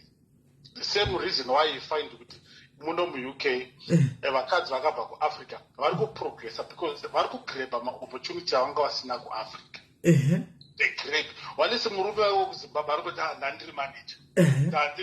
No, tomorrow I want you to be here. I want you to be here. That's the munzwe dziripo latest that dzitaura nhasi. But tomorrow tinenge tichitaura nedzadzo. Ndakuti munyatsonzwa zviri kuitika munocha muri kuziva ini. Mutori ku behind. Mangwana tiri kutaura dzema COS muno. But women vakabva kuafrica they took opportunity iri muno vakagreba macourses vakakwira. Yes. Walisi murume achingoti ndandisungatai basa rakati manje zvapedza dzimba dzakawanda izvozvo. They are supposed to wauya munyika nyuwani ona kosango yanandina kuzimbabwe hazvichaiti. Even varungu vanotikana zvapresa vanoita anything madeti jobs che vanoita everything. You retraining yourself to a new profession. Yes. Saka varume vekuzimbabwe vakawandita asingade kuti aretrain to a new profession. Anton then yamuri kutaura kuti zviri kuita masios it's only varume ndo vanga vane advantage kuafrica based naculture nekuti ndanga netumari. Ngatipindei mangwana dzadzi ngatipindei mangwana akaipa zviri kuitika mukawo munoita kubata musoreni ngatizipindei mangwana. Atidzvinyirira mukadzi ka now things have changed. Manje zvachinja uye modo uye nikisikadi. Zvikuita nezvekuti vakadzi vari kungoacta the same way varume zvavaita kuafrica. Zvangochinja chete zvangotwista kudai. Asiwo kuchine dzimwe mburu dzevarume dziri kuita izvozvizvi. Asi mumwe une nyaya yanhasika yandigwadza kusingaiti nyaya ndagwadziwa zvokuti but anyway tichadzikurukura mangwana. Saka mukadzi ari kungoita zvaingoitwa nemurume back home. Ndoko akazvidzidzira. The funny thing varume vakati vakapusa ini but kune vamwe vane utsinye kana tazogara varume kuzobva neutsinye ndati mangwana muvepo hanzvadzi vakadzi varume kuzobva vane utsinye. Vane utsinye. Hakuna nyika isina jere. What does it mean? Kura kuti vatsi utsinye uri kwese. Saka isi only focus never tofunga kuti ndo the west but hakuna nyika isina jere. Ndinozo kuti zvaba zviri westini kwakanzi nemwe mukadzi kwanzi zvandinoona zvokumusha kwenyu ukuku zvanofolwa ndi vakunenyaya kuti vakugarawo nevanhu vanobva kunana Zimbabwe kupi vakupinda kumaplatform emazimba muchipindawo maplatform emagana nemanigerian kwai toziva kuti kwai zvandinoona amunoti mabloggers ekumusha kwenyu asi tambona zvakadaro kwedu vanotukana but kwete zvatinoona kwenyuzvi kuita kunge vanhu vakaroyiwa kwai hatinawo kwai kuita kunge makaroyiwa. Zviri kwese. It's only you are exposed mu community yako ndoko vanofocusa but zviri kwese. It's everywhere. I'm not saying kuti vari right vacho vanozviita but I'm just saying. We hear what you're saying. Just like that. But ringoti varu especially team red iri kuZimbabwe varume ngavangoziva kuti kubehavior arikuita mukadzi wakana achibata kuyanga it's a reflection ndo zvawaimuita. Achaiko it's a reflection. It's a reflection. Ada kudzidzira kumwe kuda akazvidzira kwauri akazviona kwauriwe ndiwo akamudzidzisa. Hey. Well done. Mangwana tiyanakirwa nganzi be there tomorrow so that we can touch base on this one. All right, iripo. Hey. Thank you very much. Thank you my brother. Hey. Varume muri kuzviwa here zvikutagwa nomumwe wenyu unoona varume kudonedza manhamba vachitiza. Musatize dzokai pano mumwe zvitagwa nomumwe wenyu panapa. musatize pane murume afona apa number imwe number ainded that was a different number kana tanga ifona direct I'm okay mazano ndofane gone direct number ka zvakachipa muno kati mufonera WhatsApp kwanzi masimbo mentai muga tomorrow what time ndikakupai nguva ndiri kunyeperai muchangona ndawe hello tatiri pafasting takupedza maswera sei ndiri boying okay SIS MELLY ndongoti izvonizvo thank you for this discussion handiti ndoda kutangira pekuti zvonizvo kana uchinamata zvimwe zvinhu izvi zvekusiyana nevarume zvinogona kuteedza magenerational cases. Okay. Inini mai vangu nababa vangu vakarambana ndikakura ndichigara nambuya vangu. My mother had to remarry ndikarasara ndichigara nambuya vangu vachindichengeta vachinditira zvese. Baba vangu havanambopera vaita kana 1 cent. Vakazotanga kuzoziva nezvangu later on vachiona kuti zvanizvo kaupenyu kanenge kaita sei kachinja handitya. Yes, surname, everything that I use is from my mother's side. So, inini wacho ndarorwawo, things did not really work out. Vandasiya, I left. Ndofunga tatone more than 10 years tasiyana. Mfesi haatombochengeti mwana. Akatondibudira ke pachena ndatombonesana naye kuti zvonizvo mwana akanditi whatever you want unotaura nemudzimai wangu. Okay. Because I'm not happily married. So ndikati zvinobuda here ndakatomboita bitter honestly because madays here I think zvinhu zvaitofaya kwete muchana kwaari but inini pananga ndiri pambasina kumira zvakanaka but ndakangoramba ndakangoshinga. So time yafamba ndakabva ikoko I think mwana ari grade 3 mwana grade 7 mwana mbapasa pandatomutsvaga saka ndaingoramba ndichiti ndakabva ndabva ndinonoshanda kune imwe nyika kumba saka ndaingoramba ndichingomuupdate ndakasiya mwana kumba ndiri kushanda kwakati ndakadai so that anozoti mwana wake aripo but hapana kana one day raichoka mwana aigona masports aenda kunze kwenyika nemasports and everything hapana kana baba pavaisapota mwana aipiwa maprice kuchikoro hapana kana baba pavaionekera. So zvadaro ndaenda kune imwe nyika kuye mwana anokuda kuchiya kuholiday achidi baba vai is no show. Mwana grade 7 mwana pasa akaita 6 units. Pandatomufonera ndikati shamwari mwana aita 6 units. Toita sei ndoti mwana aende kuboarding. Iwewe ndauda kuti unge uripo pakuchengeta mwana apa. Inini ndogona kuita school fees kana grocery. Iwewe woitawo school fees kana grocery of space. Tobatsirana. Zvikanzi inini handitombori nakana mari yekuendesa mwana kuboarding. Kana mwana iye achida kuenda kuchikoro tomuendese pakwaedza kwaifuti. Ndikati ona inini handisi kunyika ukoko. Ndiri kupi? Ndiri kunze kwenyika. Iwewe handizoti kumba kwenyu munokwanisa kuchengeta mwana iri. Kuti aende kwaedza ndoni zvichiita because inini handipo. Ngatichage boarding iri padhuze. Hanzi ndakudza boarding handina mari yacho. Kuona zvekuita. Ndikati okay, no problem, that's okay. No problem. Pandangodzawo nasekuru wangu kuti ndozviripo vakati mwana ngaende boarding because iwo haupo. Unoramba une stress uchinzwa kuti mwana ari school. Mwana aenda kuchikora akadai munhu angasingachengete mwana wagona wamudzi. Chingosvitra zvinhu zvako. So uri single mother unoita bitter especially kana baba vacho vasiri kuda kubudikira kudai because zvinhu zvinenge zvakawanda ndo chinyasozoti vari able but at the end of the day ndakazongogara pasi ndikazviila ndega kuti munhu haatomboripo mulife memwana wangu. I'm not going to involve him anywhere anyhow.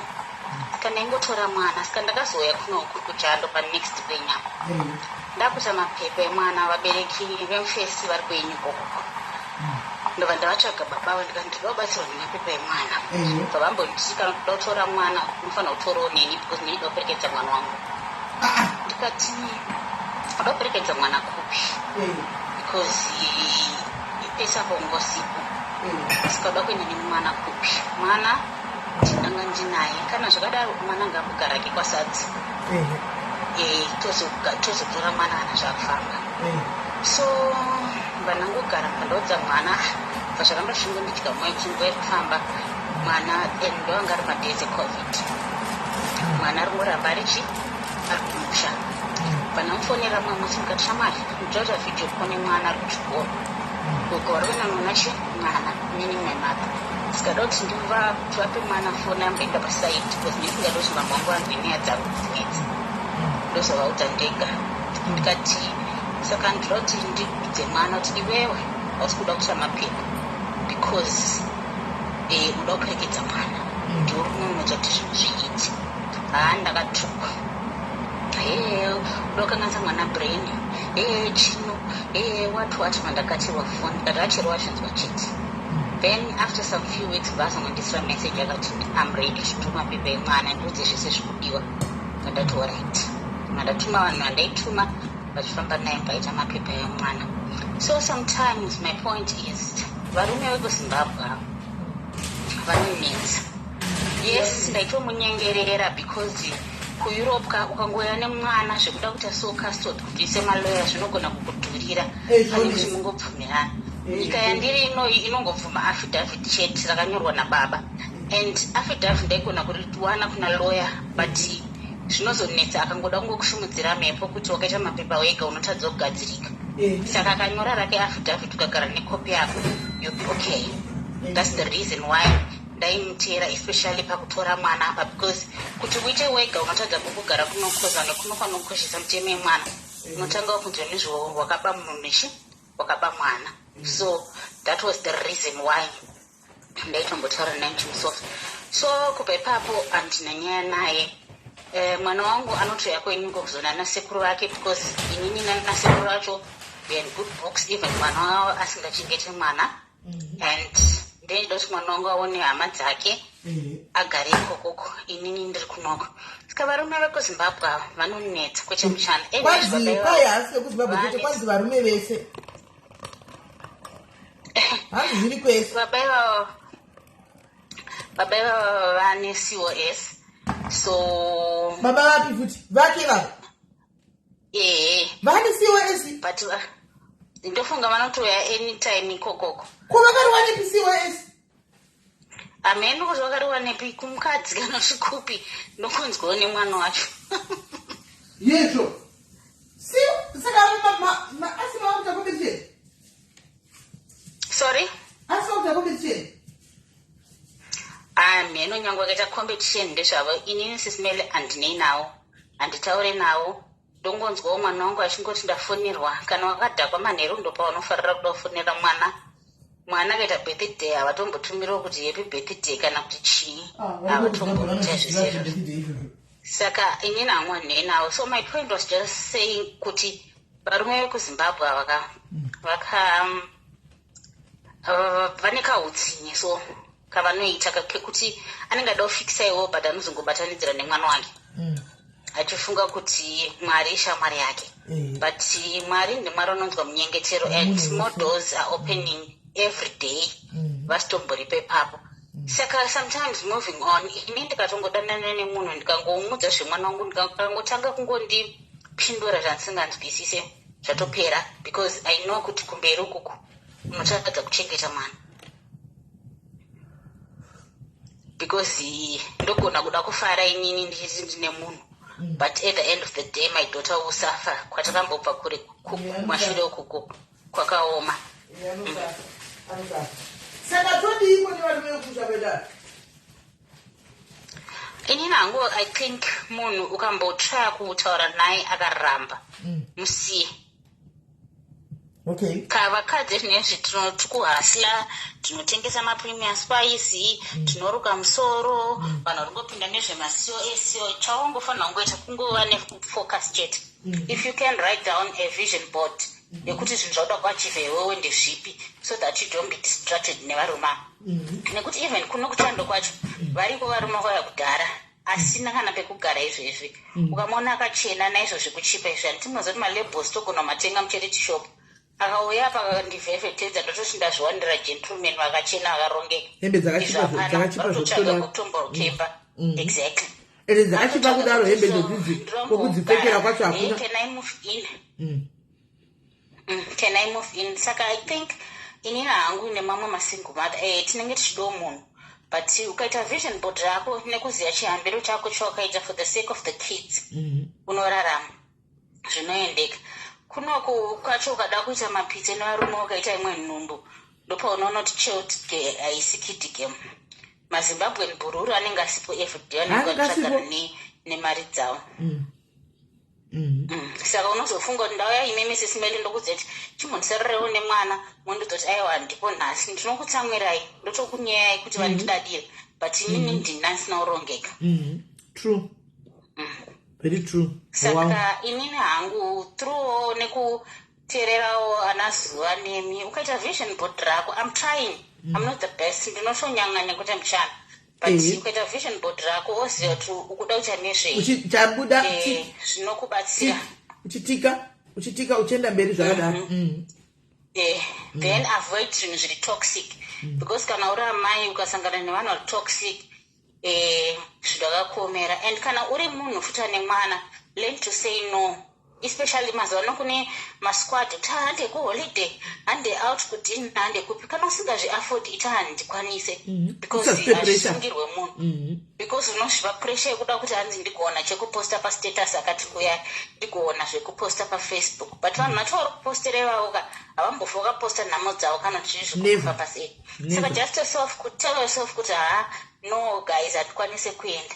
Kana unokwanisa kuenda woendawo, you need to treat yourself and to spare yourself, but haufaniri kuti waenda maenda out nhasi mangwana wakufunga kuti mari yaramba kubhalansa, iyo mari yatiri kushandira 12 hours tiri straight. It's not fair. So my point is to other single mothers, kana munhu achiramba kuvhura door kuti achengete mwana, musiye. Just mind your own business, chengeta mwana wako, Mwari vari mubatsiri. Know the circles dzekupinda. Pane masecles ekuti anokuzoti ngatitei tit for tat. Even my friends just know who to interact with. Usangohakira. Usangohakira. Ukangogarawo ukangozvudza kuti shamwari dzangu ndedzipi, inini ndinoda kuita nezvakati. And pafacebook vanonakidza because masocialites anogara achigadzira nyaya dzakawandisa, but pane kumwe kwekuti kunenge kuri toxic. Inini hangu ndinobva kunenge kuri toxic kana kunenge kunyanyotaura nezveupenyu hwangu sterei kuti, because at the end of the day you become bitter and uchera mamwe maronda anga akutopora. Yes, so it's better kutoendako kuti kukutoseka kunzi kwaita zvakati, varume vari kunetsa ivava, because like wauya so ndikutotaura mai matanga kutaura navo vanga vachitoti inini vana vangu vakatoadoptwa nemwe munhu. You learn kuti there's life after death. Yes, exactly. Pane vanhu vanotoadopta vana, okay, zvinozombofamba sei, zvinozodii, handiti uchidzidza mune zvakadaro, because kunyika kuno kwatiri kuchado guys hakuna social life. You end up wakunosvikanda madhagamega mekuti you regret the rest of your life. And varume vekunoko vakatongoziva kuti uyu ndisingle mother ari kutry, unotonzwa baby, can I come in and stay tigare tese tigobatsirana rent tigodii, mane makore mangani muri muno naitano 8 years, kwese makuda kuya kwangu kumba. Point. That's a total red flag. Inini nenda tofunga kuti ndadiwa. No, ndatanga kuzwa kuti kune ma credit cards. Atidere kuti titaure mangwana pamasiwe S. Atidere kuti titaure pamasiwe S mangwana, because kuri kuitika zvikukutu. Asi kune mukadzi wani vakusiyanere kana kuti maskati. Same time ziraita nhasi. Kune mukadzi wani iye ndafara akagadzirira murume size. Ndafara nyaya yandifadza singaiti. Koita wani yandibhowa singaiti mukadzi agadzirirwa size nemurume. Saka tichadzishiya mangwana. Inini rega ndipe vamwe vanhu mukana. But I just want to say this, kushandira vana ndo chinhu chakakosha. Amen. Ida munhu anokudawo, let's not ignore those red flags. Paunodza kana munhu wako warudana naye kuti mwana adai, listen to those answers dzaanokupa kuti dzakamira sei. Mumwe anokuzoti mai mwana ende munogara nemwana pasi mutaure naye, mwana atadza wani kana kuti anotokuzoti iwewe ndotori wrong pamwana yeye. Mumwe anokuzoti mwana uyu ari kunetsa, wadi kumbomurova, wadi kumbotsvaga baba wacho, pamwe zvakuda baba wacho. But you know the father is not in picture. Why are you taking me back kuda baba wacho? Yes. Saka which means ndikazokwisa mumba mangu nhasi. Uchazotanga kundudza kuti mwana akanetseka nokuti everyday unenge uchindudza kuti wadi kuendesa mwana nayo kwababa wake. That's a red flag. Amen. Even nyangwe ndikaendeswa out kana kunzi ndatengerwa kana kuti benzi chaiyo ngatitserere ma-conversations anotaura varume avo. Even nema-friends edu unopika 1 or 2 things ipapo kuti ndakunodzowo munhu wekuti mwana adai atondozotitsvaga baba wake. Saka ndikazoti ndabvuma kuroorwa naye mwana akanetsa, it means kuti anenge achinzinda kuna baba wake. Kana kusamakudza kuti wakajaidza mwana iwewe. Ndakajaidza mwana, but I'm the only parent who's available now. Unondozoti ndakajaidza mwana sei. So let's listen very closely kunaona tinodanana navo. Kana utaona kuti hazvisi kuenda, guys, we've been through a lot, kwatabva kure. And we don't just need to move fast like Wi-Fi, but you need to pick up yourself and correct. Baba vataura zvinhu zvandada zvakadzika chaiko. Inini nangodzidza pekuti handizvo ndizvo marelationships aunopinda paunobuda you learn zvekuti izvezvi nhasi ukaroorwa you are going to be very good because unenge waperfecta from your mistakes. Vangotizongakutaura pandiri papo. Exactly. Saka dongosira madzimai kuti you know what, even varume I know kuti vamwe tinotadzawo kuchengeta vana venyu vamakauya navo zviri kwese izvezvi, but let's listen to conversations. Kana utongoona kuti hazvisi kuita red flag, aiwa siyai, because kana ndazoti ndisismele ndakuroorwa ndakuchata mozoti uya ndaimuona papeji pangu akutoroorwa mogopururudza, but at the end of the day I'm not happy because ndaignore ka simple red flag. Ndakurara ndichichema because mwana wangu hasi kubatwa zvakanaka. Ini ndane 11 years ndichigara nemwana wangu. So I don't think it's really worth it. Vanhu tinotovada zveshuwa hatingambochite pane nyama painotombokurungisa, but just know kuti ukuda kuita nezvei, because apa paba zvasiyana nemhandara. Inini ndane mwana kumashure. Whatever chanchaita muupenyu, any decision that I make today, it's for your child. Is my child behind. Yes. Sis Melly, murare zvakanaka. Thank you very much, Mingina. Thank you, Demashoko Makukuta. Thank you. Aiwa mwana akumau, mwana ataura mashoko makukutu chaiko ataura. Ataura mashoko makukutu chaiyo. Ataura mashoko makukutu chaiyo. Guys, pane vamwe vanoda kutaura nyaya idzi anyway.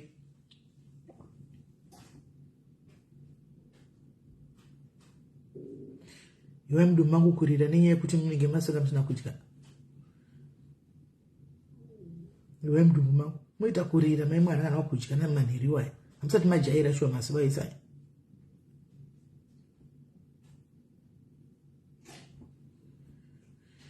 Pana vamwe vanoda atara mashoko makukutu, but nyaya dzimwe dzangachiona anga achitaura keni nyaya dzemakosi kana kuti ndichadzitaura mangwani.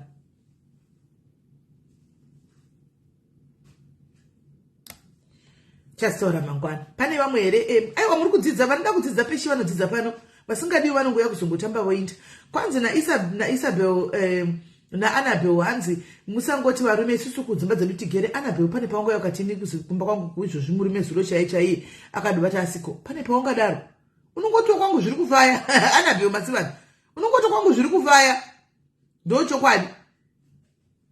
Hanzi UK shumpresi hausati waona anonzi madrama here. Also, UK I think in a spirit anti-marriage. In a spirit anti-marriages. Ndo zviripo zvinotoda munhu anosimba anomira anondona madrama, because varume vacho kana vapinda muka munomka avari kupandika zvokutopandikira chaiko mai mwana. Andikuona vanoya nekamentality kekuti ndiri kubva kuAfrica kunoko handina anza magere simeni. Vagere vamwe katinoti vese.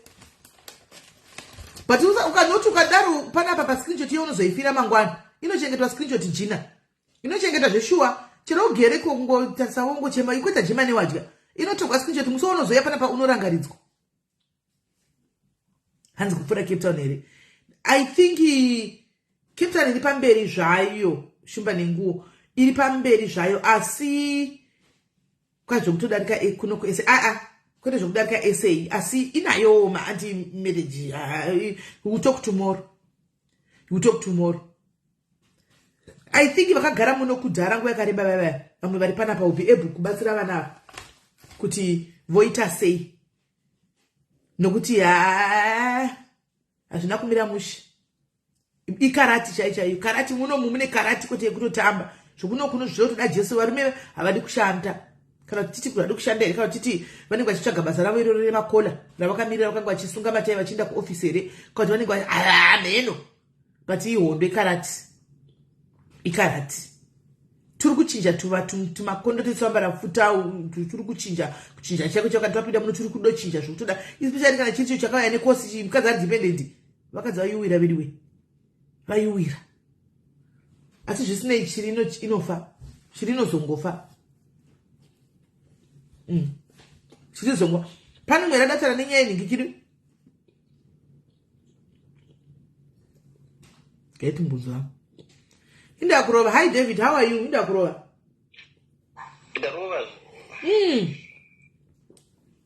Aiwa mabasa anowanda. Anditi. Tell us what you think. Okay.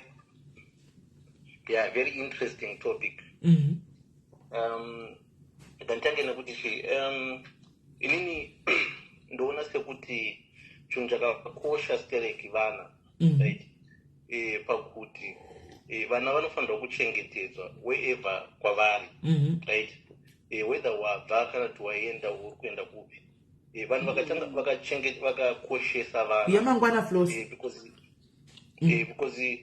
kusiyana vanhu vanosiyana ende vanhu vacharamba vachisiyana ende pakusiyana kwevanhu vana vanofanirwa kusara vachichengetedzeka saka ndikuti inini kana murume kuri kuti wasiya imba yako waenda wanobuilda imwe imba vana kazhinji tinoti vanosara namai right saka mai vachisara nevana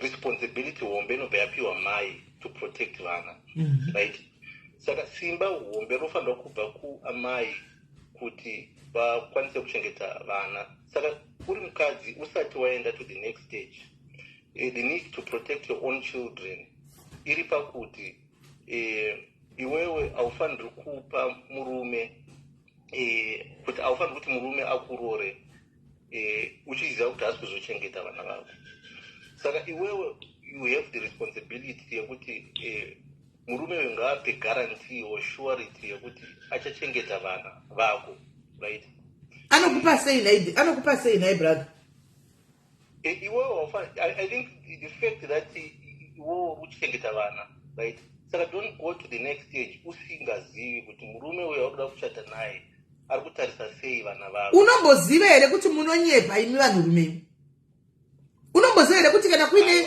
the creatures that were created to lie pano pasika kana satani anosunza musoro kudai varume vanonyepa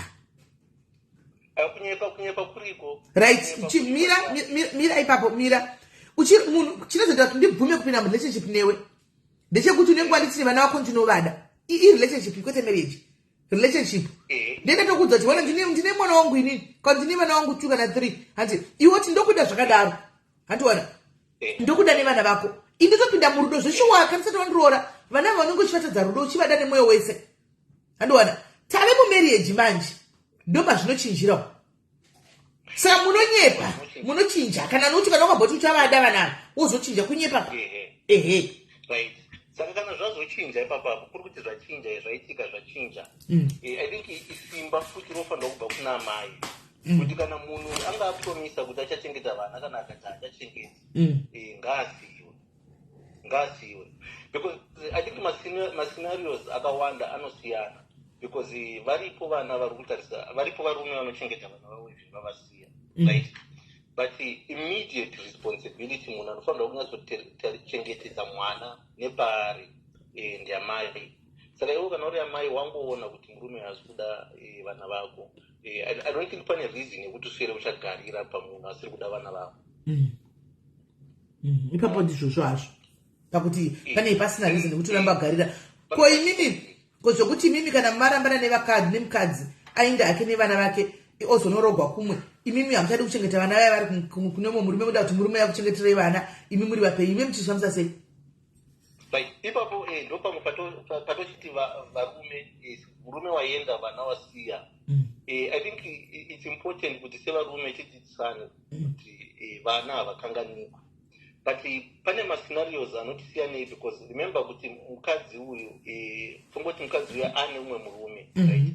Pane vamwe varume vasingadi maex aya semurume wabva hausi kudiwa, and which is correct, because iwo wakabvira wangopinda nekuti vana zvinova unsekla umwe murume uyu arora mukadzi wako, right? Saka there should always be a way yekuti iwewe semurume ita uchicheuka kumashure uchiona kuti mwana wako akachengetedzeka here, because andioni kuti zviva varume vacho makuti confuse zvanga kungoya pano mose muchingoti shuwa varume vachengete vana chokadi varume musakanga mwana saka ari kumitisa mvana idzi achidzisiya ndiani.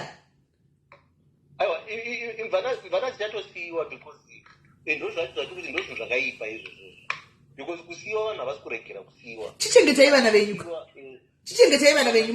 Mvana waisiya chichengeta mwana wako wawasiyira, nokuti mukaziya kutonzi mvana because iyo ndiwampa mwanako.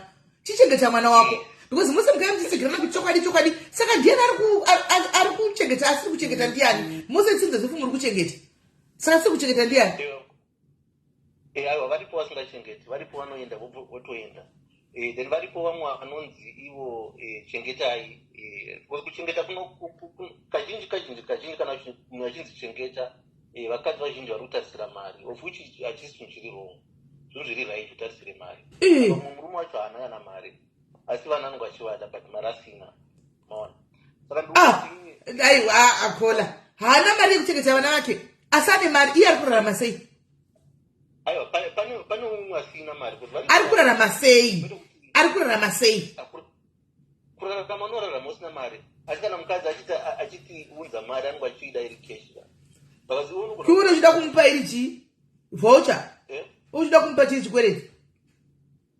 aiwa unongosina zvauna so kana usina uita sei? Kana usina sismet mozati pane mumwe munhu asina mari kozvo, handisi kuti chinhu chakanaka kuti hauna mari, but I think chinhu chiripo, chinhu chitoripo zvacho, zvitoripo kuti hauna mari. Chero usina mari usangoita kugwiyo kokuimba evhidhiyo kungoti ukadzina mai vemwana school matenesi woti handina mari, hauna mari, asi uri kudya, uri kuenda kutoilet, uri kudyei? Mari yacho kuti utenge chikafu chekudya cho chiwane chimbokonsacrifice zawo uvatende nzara upe mwana uyu. Saka masacrifice, ngatitei masacrifice evarume, kana usina mari chiendawo kuchikoro, newo unochema kuchikoro otaiwa mari handinaipo zvino chazobhadhara mwedzi paunopera, uchimira-mirawo semurume uchidaro. Muri kuona nyaya iri kuita kwatina chemugambe kuti vakadzi vakanda vari kunziko zvino 99.9% mwana uyu hasi wenyu baba, hapana chenyu pamwana uyu. Muzati reason ndechi vakadzi ava muinavo, you are not doing anything, you are not helping them, you are not supporting them financially. Saka vari kutsvaga vamwe muchidanana navo, anotsvaga umwe munhu pasaidi anenge achidhiza. A speech like you inenge chidhiza mari iri paside, hanimaona ichimupa twese, ndoyozopa mimba achigara kuchinewe, hanimaona, because iwe uri kuti handina mari, iye woti sure pasina mari manapukeni ari kudiwa, pari kudiwa chakati mba muno hamuna kana sipo, unoita ke anoita pakonapo, haniona, because uye ari kumupa mari achadiwa kondomuka, anoti kondomu rei chikupa mari yangu, kondomu hapana, mwana utomuda achinzi ndewake, iwe uchachengeta mwana yeye bhukura kuchinzi mwana pamwenda kudziene iwe kunzi mwana asi wako ndeye vakutamba vakadzi. Zvinotinetsei zvakadaro. Saka varume ngatingoramba chingokurudzirana. Imi munendarini kumakonferensi evarume mumbonotaurirana ikoko? Muchimboita makonferensi enyu evarume kwamunenge muchitaurirana idzodzi nyaya dzakadai sevarume muchiudzana muchitsiurana ikoko? Kozouya vakadzi vamwe vasingadi kupa varume vavo vana. Ameni tinonge iri bitterness, varipo kuti vakadaro. Iwe unoda kupiwa mwana unomuchengeta unomudii, upiwa mwana musikana unomudii? Kwete kupiwa kuti ugare naye, iyo access chaipo. Alright. But munhu angangonyimi access just like that.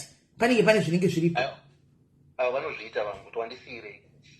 Kana waenda. Vakadaro sisiyana neni. Ndosara nevana vangu. Asi ndo zvawakaitwa. Varume ngavachengete vana. Ndo zvawakaitwa here David? I think sometimes vakadzi vari kusiyiwa vachitambura stereki yeti varume tiripo. Saka I think as men, I think zvakakosha izvozvo kuti ungocheuka uchingoona kuti zvakamira sei, vana vari sei, uchingobatsira because sometimes usamirire kunzi zvakakwana kana zvina kukwana. Ipapo paunongokwanisa, I think effort yengoti uripo uchingocheka uchiona kuti aiwa zvinhu zviripo zviriita pari kushota neuchingoita chip in vana vachengetwe because kana vabereki vasipo vana vanotambudzika stereki ende kutambudzika kwevana kunorwadza because havana kwekuenda saka I think it's important kuti sevabereki whether waenda wasiya kana wadii ngatiwane somehow kuti tibatanidzwe nevana vachengete vatarisi ndizvozvo aiwa tinotenda David, thank you very much nekuya chicontribute guys. David mudhayari wepano uyu wedu wehanzvadzi yangu ari single, please kana uchidawo kubatawo pekuti ugarewo handitika ari single and searching, handitika unobatawo zvigarira zvako ari munomu, unobatawo zvigarira zvako zvakanaka, handitika right. Patino mumwe here anoda kutaura anything guys, kana kuti tovhara yedu tizouya mangwana. Topic dzakadai idzi varume chaivo vakawanda huvawani, kana muconversation yamanotiza hauvawani. Right. Hello. Ndadzoka ke. Ndangowedzera one or two things. We see chimitika especially takafocasa pane zvevana kuti vanarambana, then they have to look after one. Tese varume navakadzi tinofanirwa kuita that process of healing. So most of the decision yekuti kana murume kuti kwanzi mwana wangu achengetwe namurume kana ndimuchengete anochengetwa nambuya mai vababa and stuff, whereas maparents varimo mwana ari kumusha, tinomake those decisions tine hasha, tiri hate mukurambana medu. Ndo first stage tinofanirwa kuti tese tofanirwa kuheala so that we make the right decisions. Especially towards one. But most of the time, we are hate and in right, or I want to never and more. So through that, to not make my decisions as guide, then we go along them now. So problem kwa kazi, that's why I always find it kazi you can take even 5 years of sample. Anaro. 5 years unambosangana murume wakaita from the past experience. It's because you're still hate. Whereas varume tineka quickly jumping yakuti unotondonza first wako akaramba nemukadzi 2 years ago utonzwa 2 years atove nemwe mukadzi saka wanga wahila nguva yako because they all need to reflect rebound kwauri kubva kuti what mistake did I do and more. Saka tese tinowanzomeka madecisions tine hasha, which is haticonsider vana. It's about kuti takanga yangorwadzisa ndiri murume vana vanga vafanirwa kugaramba kwedu. Mukadzi wachiti ndini muridzi wevana ngaagare neni. But mukadzi arongoti ndoda kuona vana vangu because ndo zvinomupa happiness akavatarisa.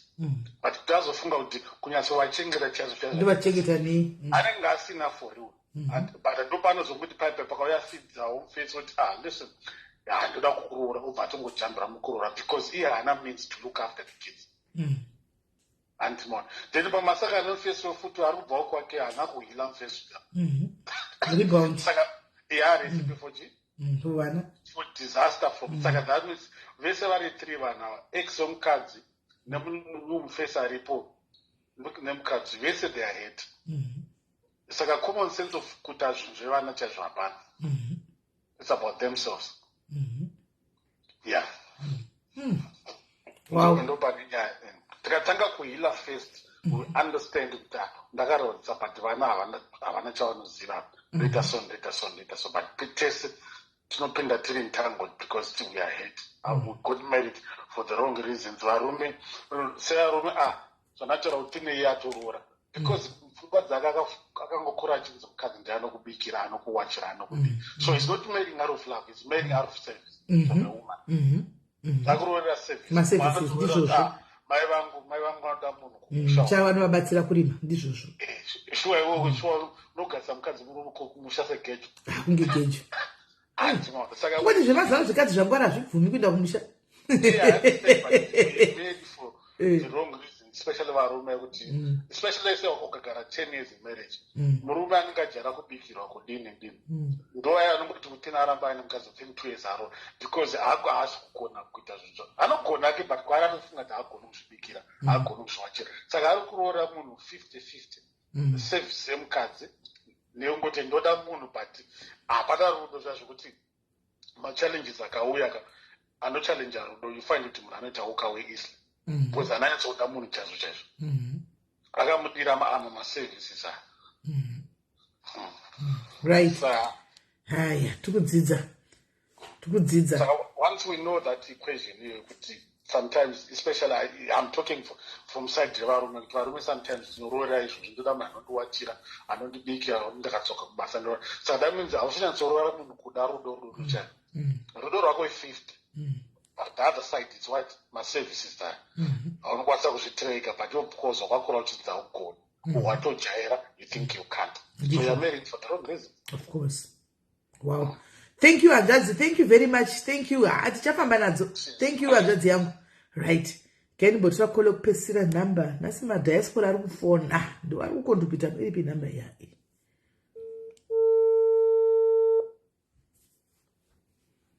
Hello. Hello, Sis Melly. Yes, maswera say.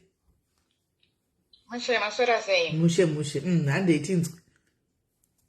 Ini ndikuona sokunge pane zvakungoitikawo considering the times of the years dzatakurarama. Ndofunga nekuda kwekuoma kwezvinhu. Nekuti inini in the situation yandakakura nayo. Ndakashayikirwa naamai ndine 5 years, right? Baba vangu vakaroora mukadzi anga aine vana vake 2.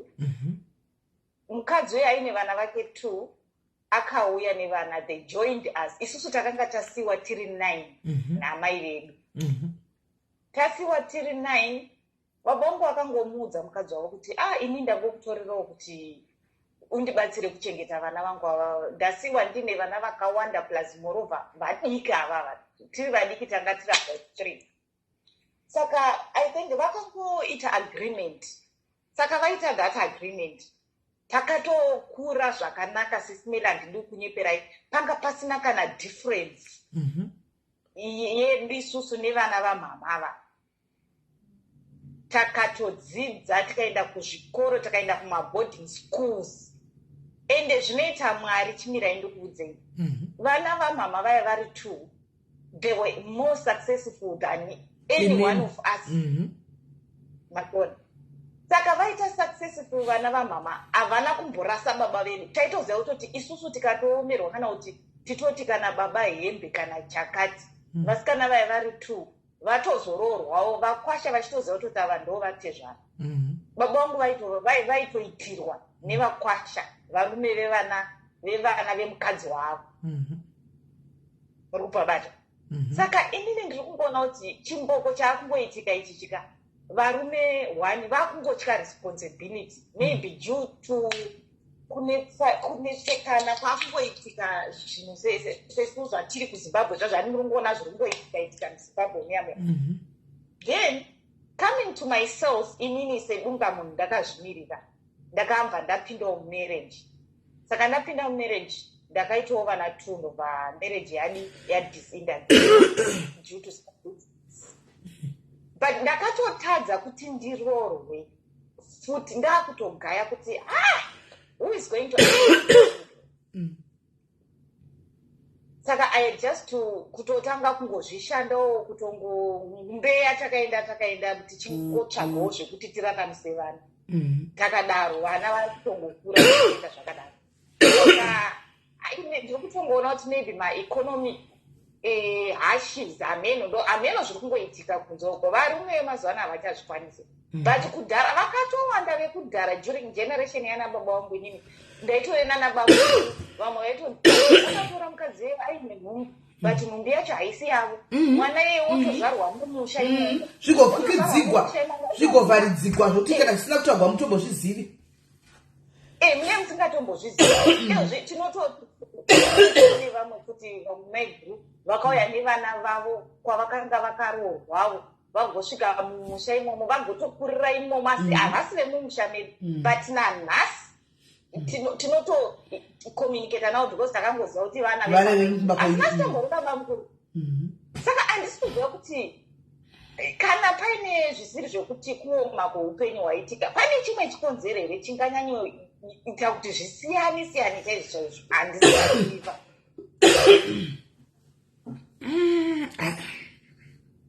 Nekuti sismende to be honest zvakatogara zviriko. izvozvo zvakatogara zviripo kuti vakadzi vaifirwa vaine vana votoroorwa, asi vana baba vacho kudhara vaigona kuchengeta vana vacho, vana ivavo vachitorespekta baba ivavo varoora mai vavo. Mazuvano it's rare ukaona baba vachida vana vemukadzi, zvinogona kuita opposite. Vanenge vatozvisiwa baba ivavo, vanenge vatozvisiwa chaiko. Vasina kuzvisiwa havadi. Saka ini ndokutozvishaya kuti inini baba vangu chaicho vakasvika pakutombo. No, ndo vanga varipo vanhu vakare ivavo. Vakare ivavo vaizviita. Vakare vaizviita. Manje wanonoka kuenda tombokutsvaga ivo baba vasikana, asi kuti nhasongwa kwaovhatekwa nedzimwe gentlemen dzanga dziripo dzichifona. Aiwa yanakidza life tanzwirira. Tatowaona takutopedza manje. Vana baba vakudhara vaizvigona. Vana baba vaiko zvino variko havazvikwanisi. Havazvigoni. Vana baba vemazuvano vakadzi tatovadzisi vana baba. Kutobhedha. Umwe abva uya nepoint, umwe auyawo nepoint zvafanana najeki. Vana vabereki vakudhara nevana vakudhara vaichengeteka. Abva uya nekomende yekuti hanzi nevana vacho vakuchengetwa mazuvano they are not even grateful. It's true. Zvaindo zvandiri kuti vaiko zvino vese zvatove nemusiyano. Hameno nditi nyika yapanduka kana kuti ndiyo teknoloji kana kuti ndo chii handizivi, but zvava nemusiyano. Chokwadi kudhara mufamily mai vauya nemimba shuwa isiri yababa. Vago mwana agochengetwa muchimugoto kukura muzati mwana wababa wenyu zvigozotaugwa atokura kuti uyu mai vake vakauya vane nhumbu ndikaigamuchira. Mamusingambozivi musiyano. Zvaingokura zvakanaka. Iko zvino vazivi hazviiti. Anotoudzwa kunzi baba vangu panebva pano Mubvandiripo ndo panobuda mashoko kaya. Kudhara tisingazivi kumwe wedza kuti Mubvandiripo ranga risingakoshi zvokudaro. Risingatombokoshi. Inini baba vangu pane pavakarwara vadischargwa taakutsvaga hama kuti kuHarare, isusu family zedu iri kuBulawayo, saka kuHarare manje taakutsvaga hama kuti baba vambochengetwa kuhama tichironga kuti vakati simbei tovatransporta vaenda kumba kwavo. Sisi mwana wamai akati aiwa vanoenda kuSt Giles baba. Bhadhare mabhills ake kuSt Giles, baba vakaenda kuSt Giles vakaneswa imomo vakabuda right.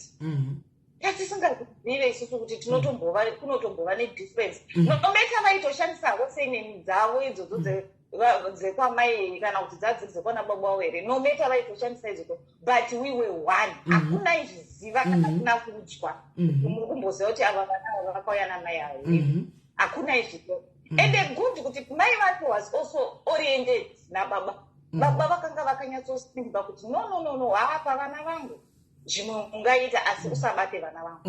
Mbuya taakuvachengetawo, mbuya vakasiyiwa taakuvachengetawo. Zvinodadisa sei? Saka dai zvanga zvangogoneka kuti spiriti yekudhara ingodzokera kunana. Mati zvichaiti. Nyika yatave ndo yakaora hazvichaiti. Aiwa, ndozvandangoti ndicontributewo SIS MELLY. Aiwa, maita henyu kola. Thank you very much. Ngatisanganei mangwana zvakare, maita basa. Right. Guys, aiwa tambotandara guys. Zvangu ndichiona kubika. Mangwana ndendiripo, ndiri off mangwana ndendiripo, ndiri off. Saka tinenge tine time. We are going to do it earlier. Touya maitombonyatsoti teki nadzo idzi dzemasiwo acids. Unhu wevarume nevakadzi vapinda munomu washanduka zvikuru sei. Takanangana nepamasiwo acids because ndo pari kuitika mishikishiki yakawanda apa. Inouya kane kwandiri, inopfuura nekwandiri ku. Unaona? Right, okay, sorry. Musati ndaenda ndanetswa neteam admin ari comment section kuti team SA Africa vari kuita high tea yavo panyogwa madhesera. Vane high tea yavari kuita date yacho ndirini? Vane high tea yavari kuita muna September. Is it September or October? Vane high tea yavo team SA Diaries SA vane high tea September kana October somewhere there. Vari kuita high tea yavo ku Cape Town. 7th of September. Kandipine 7th of September vane high tea yavo ku Cape Town. Saka iko zvino this year hanzi tikuda kuenda ku Cape Town ndokwairi kuitirwa. Vari kuita kukapa. Handitika last year yanga iri ku Durban. This year hanzi tikuenda kukapa. Saka kapa ndokwairi kuenda. Tiketi rako munhu hanzi re high tea is 1.4. Tiketi rako kapa yagara inodhura zvino haifanani nemamwe matauni. saka tiketi remunhu 1.4. so vaannounsa iko zvino kuti kuti pave netime yekuti vachiri kuda kubhadhara mbijana mune access yekuti munenge mune time yekuti munobhadhara kana 300 kana 200 pamwedzi. paunozoti September iyoyo unenge wapedza mari yako yese. matiketsi endege zvakare vanga vachitotarisa vamwe vachitotarisa ukandotenga iko zvino akachipa nofanira kuita 1.2 nereturn kubva kuJoburg kuenda kukapa nekudzoka nereturn 1.2. wombokwirawo ndege iyoyi uchienda kukapa kumbonofugwa nemhepo uri mugungwa kunyanza uko. mune mahotera epamusoro Cape Town uko kwamunoitira maiti mumahotera epamusoro. chikafu chese munenge makabikirwa mumahotera imomo. ndoma munenge muri imomo mumahotera muchingodya michenyi kungotakurana nemafashoni enyu nebhutsi dzenyu. theme yedressing asandapiwa pamwe vacharonga kutiudza kuti theme yedressing mwamheno vachatiudza kuti theme yavo yakamira sei yedressing. then kana paine mamwe mazviziviso ndichauya ndichikudza. yes, 1,400 rands 1,400 rands ndo tiketi racho rehaiti, because I think pane 3 meals ndizvo adimini pane 3 meals handi ngati pane 3 meals if I'm not mistaken. so Cape Town kana totamboenda kuCape Town iwo ndomukana wekuti muinde semadzimai nemadzimaiwo moinda. saka kana uri kuCape Town uchida kugara watozvipfekera wobata madhimini enyu mobvunza kuti zvaufa uchibhadhara mbijana zvako wotofanira kutsvaka muchecheno wako. Cape Town this time hamuna reason yekuti hanzi yeita zvodai nekuti muri kuvingwa ndimi muri kuvingwa Cape Town. chenyi kungotenga matiketi enyu nekutenga hembe dzenyu chete. animaona kungotenga hembe dzenyu netiketi rako chete kutomirirako dheti racho iroro rekuti muinde. vari kubva kuna naJoburg kupi kundatoona nhamba list ratoti rebei vari kubva kuna naJoburg uko ndo izvozvi matiketi. kana une kamari kako kangoti mande ndobva utotenga tiketi rako rendege kutogara wakabuka tiketi rako kuziva kuti chi wakutorova pasi. animaona saizvozvo zvakaenda makaenda hanzi Cape Town afe yekwarutsi. Cape Town vanhu vekuna naJoburg Pretoria Polokwane vanotoenda kuCape Town ikoko vanoenda kuCape Town. and I think I heard kuti it's limited number varongoda vanhu 100 chete varongoda vanhu 100 chete. so list ravo randatoona rinenge ratoona vanhu vasvika kuma30 already chinhu chavakaronga zuro uno. animaona saka list ratoona vanhu vasvika kuma30 saka mongoziva kuti pari kudiwa 100 people chete ndo vari kudiwa chete. anditika saka guys move neusiku hwakanaka. anditi katobatsana mangwana tichitaura zvakare tichiendera mberi. anditi matopic amuda tichimabate amunoti hatitaurika haiti kudai tipei hawo matopic tiuye pano timataura. anditika let's try to be that positive page. anditi kuti timboita zvinhu zvedu zviri kufaya. anditi mazuva ano sezvamakataura ini madhairisi kuti ngatizvimirirei takazvimirira mazuva ano. andi zviri kufaya ka takazvimirira takadaro zviri kufaya takaenda. let's try to be hanzi 50 people already. matove 50 people already. alright, hanzi atove 50 people already. animaona kuti tingoinda takaenda. let's try to be positive. tivakane pano. andimona tovakana pano zvataugwa pane mwana ataura auya akataura ataura zvinhu zviri deep. kana mamuteerera ataura zvinhu zviri deep mwana aya mamunzo zvanga achitaura. animaona so guys tobatana mangwana muve neusiku hwakanaka. bless you. I'm signing out.